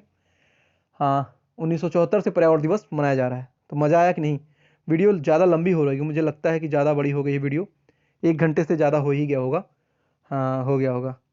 तो चलिए हम आपको कुछ क्वेश्चन देते हैं, आपको बताना होगा। हाँ, तो आप बताइए कि भारत में छाता विधान, जो एक अधिनियम था छाता विधान, किस अधिनियम को छाता विधान के नाम से जाना जाता था? ठीक, एक क्वेश्चन आपका ये हो जाएगा। और आप बताएंगे कमेंट करके कि 5 जून को जो पर्यावरण दिवस मनाया गया था 2020 में, इसका थीम क्या था, ठीक। इसके बाद अगला क्वेश्चन आपका हो जाएगा रियो+20 जो ये समझौता हुआ था, पृथ्वी शिखर सम्मेलन रियो+20 कहाँ पे हुआ था, ये आपको बताना है। आपको ये भी बताना है कि संयुक्त राष्ट्र पर्यावरण कार्यक्रम यानी यूएनईपी का हेडक्वार्टर कहाँ है? मैंने आपसे पूछा है यूएनई और P, united nation environmental programme, संयुक्त राष्ट्र सुरक्षा पर्यावरण कार्यक्रम, इसका जो हेडक्वार्टर कहाँ पे है। और आपको ये बताना है कि भारत में राष्ट्रीय पर्यावरण अभियांत्रिकी शोध संस्थान यानी NEERI NEER national environment engineering research institute, इसका हेडक्वार्टर भारत में कहाँ पे है, ये भी आपको बताना है, ठीक है। आप बताएंगे कि वायुमंडल में सबसे ज़्यादा गैस कौन सी पाई जाती है, और वायुमंडल में जो हमारी नोबेल गैस है, अक्री गैस है, वो कौन सी है, जो नहीं पाई जाती है। ठीक है, हाँ ये हो गया। और आपको बताना है कि हमारी जो मौसम वाली सारी घटनाएं होती हैं वो कौन से मंडल में होती हैं। जैसे वर्षा हो गया, ठीक है, बादल हो गया, ओले गिरना, बर्फ गिरना, बारिश होना, ये सारी जो मौसमी घटनाएं हैं हमारे जो जैसे समताप मंडल, क्षोभ मंडल, आयन मंडल, मध्य मंडल, बहिर्मंडल, इन सब किस मंडल में आपकी जो मौसम संबंधी घटनाएं होती हैं किस मंडल में होती हैं। तो ये सब क्वेश्चन आपको बताना है। और पर्यावरण संरक्षण अधिनियम किस वर्ष भारत सरकार ने पारित हुआ था। और बताना है आपको कि जो भोपाल गैस त्रासदी है वो किस साल हुआ था। जो भोपाल में मिथाइल आइसोसाइनेट जो है गैस है वो किस वर्ष लीक हुआ था। ठीक, हाँ सारे क्वेश्चन आपको बताने हैं। आप लोग कमेंट करिएगा, मैं आपके कमेंट पढ़ने वाला हूँ।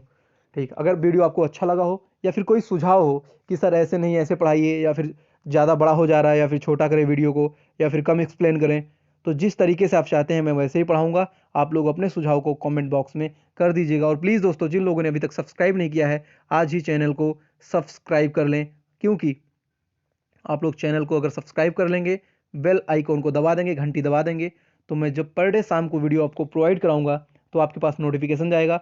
आप लोग खाना पीना खा के आराम से रात में उसको पढ़ सकते हैं। और नोट्स जो है आप लोग बनाते चलिए। जैसे मैंने शॉर्ट नोट बनाए हैं, देख सकते हैं आप, जैसे मैंने शॉर्ट नोट बनाया है और उसको याद कर लिया था सब, वैसे आप भी याद कर सकते हैं। क्योंकि किसी की आईक्यू ज़्यादा होती है, किसी की बुद्धि लब्धि ज़्यादा होती है, किसी की बुद्धि लब्धि कम होती है। यानी जिसको 120 से जिसकी ज़्यादा हो बहुत टैलेंटेड, 120 से 80 नॉर्मल वाले हैं, और 80 से नीचे थोड़ा सा कम, लेकिन 60 से नीचे जिनकी आईक्यू उनको मेंटल आगरा जाना पड़ता है भैया। तो हम लोग तो वही 80 से 100 वाले हैं, 120 वाले भी नहीं हैं। तो आप भी अपने आईक्यू को बढ़ा सकते हैं। बार बार चीज़ों को रिवाइज करने से ना अच्छी हो जाती हैं चीज़ें। तो ये टेट और सुपर टेट और सी टेट जैसी परीक्षाओं के लिए हम आपको जो पढ़ा रहे हैं, अगर आप पीसीएस की भी तैयारी कर रहे हैं प्रीलिम्स की, तो आपका इससे भी इन्वायरमेंट यहाँ से कोई क्वेश्चन बाहर नहीं जाएगा। अच्छी बात यह है कि हम क्वेश्चन को रिलेट करके पढ़ा रहे हैं आपसे। जैसे 1958 में मैंने आपको बताया था कि इसकी राष्ट्रीय पर्यावरण अभियांत्रिकी शोध संस्थान की स्थापना हुई थी। मैंने फिर आपको बताया कि डीआरडीओ यानी डिफेंस रिसर्च डेवलपमेंट ऑर्गेनाइजेशन, जो भारत सरकार की इसरो और डीआरडीओ जो मिसाइल विसाइल बनाते हैं, उनकी भी स्थापना 1958 में हुई थी, 58 में डीआरडीओ की। तो साथ में जोड़ के कोई चीज़ पढ़ेंगे। जैसे हमने आपको बताया कि मौसम विज्ञान का संगठन का मुख्यालय जिनेवा में। हमने फिर और आपको बताया था कि इंटरनेशनल लेबर ऑर्गेनाइजेशन, अंतर्राष्ट्रीय श्रम संगठन और विश्व व्यापार संगठन, इसका भी मुख्यालय जिनेवा में है। और फीफा, इसका भी मुख्यालय ज्यूरिक, स्विट्जरलैंड के ज्यूरिक शहर में है। हाँ, तो जोड़ के आपको हम ऐसे डेली आपको कुछ ना कुछ बताएंगे, महत्वपूर्ण दिवस, उनके थीम, साथ साथ पूरे चैप्टर वाइज से खत्म करते चलेंगे। बहुत सारे चैप्टर, 12 चैप्टर पढ़ने हैं, डेली हम लोग पढ़ेंगे, लंबी क्लास करेंगे। और बहुत सारे लोग क्या करते हैं कि मैराथन क्लास चला देते हैं। हम भी मैराथन क्लास चलाएंगे, लेकिन जब टेट का समय आएगा सारे वीडियो को इंक्लूड करके एक मैराथन क्लास आपके लिए लाएंगे, जिसमें एकदम मज़ा ही आ जाएगा। वो लास्ट में रिवाइजन के लिए लाएंगे, रिवीजन करवाएंगे। लेकिन अभी मैराथन चलाने का क्या मतलब भैया, अभी तो सीढ़ी बाई सीढ़ी, स्टेप बाई स्टेप पढ़ते जाओ, बहुत ही मज़ा आएगा। और वीडियो को जिन लोगों ने अभी तक लाइक नहीं किया है, इतने देर से बोल रहे हैं भैया गला वाला हमारा सूख रहा है, अब चल रहे हैं, हम भी पानी वानी पियेंगे, अब वीडियो अपलोड लगाएंगे तब तक होगा, इधर पानी पियेंगे, चाय पियेंगे। तो आप लोग भी तो चाय पानी पीजिए, और फिर आराम से एक बार वीडियो को, जब भी नहीं समझ में आएगा कोई टॉपिक इसमें से कुछ जो मैंने बताया देख लीजिएगा। कोई त्रुटि होगी तो आप कमेंट करेंगे, मैं उसको सुधार के आपके कमेंट को पिन कर दूंगा। और ठीक है दोस्तों, आज के लिए इतना ही। हम आपसे मिलेंगे अगली वीडियो पारिस्थितिकी में, सेकंड चैप्टर में। और डेली हम लोग ऐसे नए वीडियो के साथ आते रहेंगे। तब तक के लिए नमस्कार, धन्यवाद। तहे दिल से आप सभी का वीडियो को लाइक कीजिए, शेयर कीजिए सभी ग्रुप में, और अपने दोस्तों को बताइए कि द फायर स्टडी चैनल ऐसा चैनल है जो टेट और सुपर टेट की तैयारी कराने के लिए अव्वल दर्जे का चैनल है। धन्यवाद। जय हिंद, जय भारत।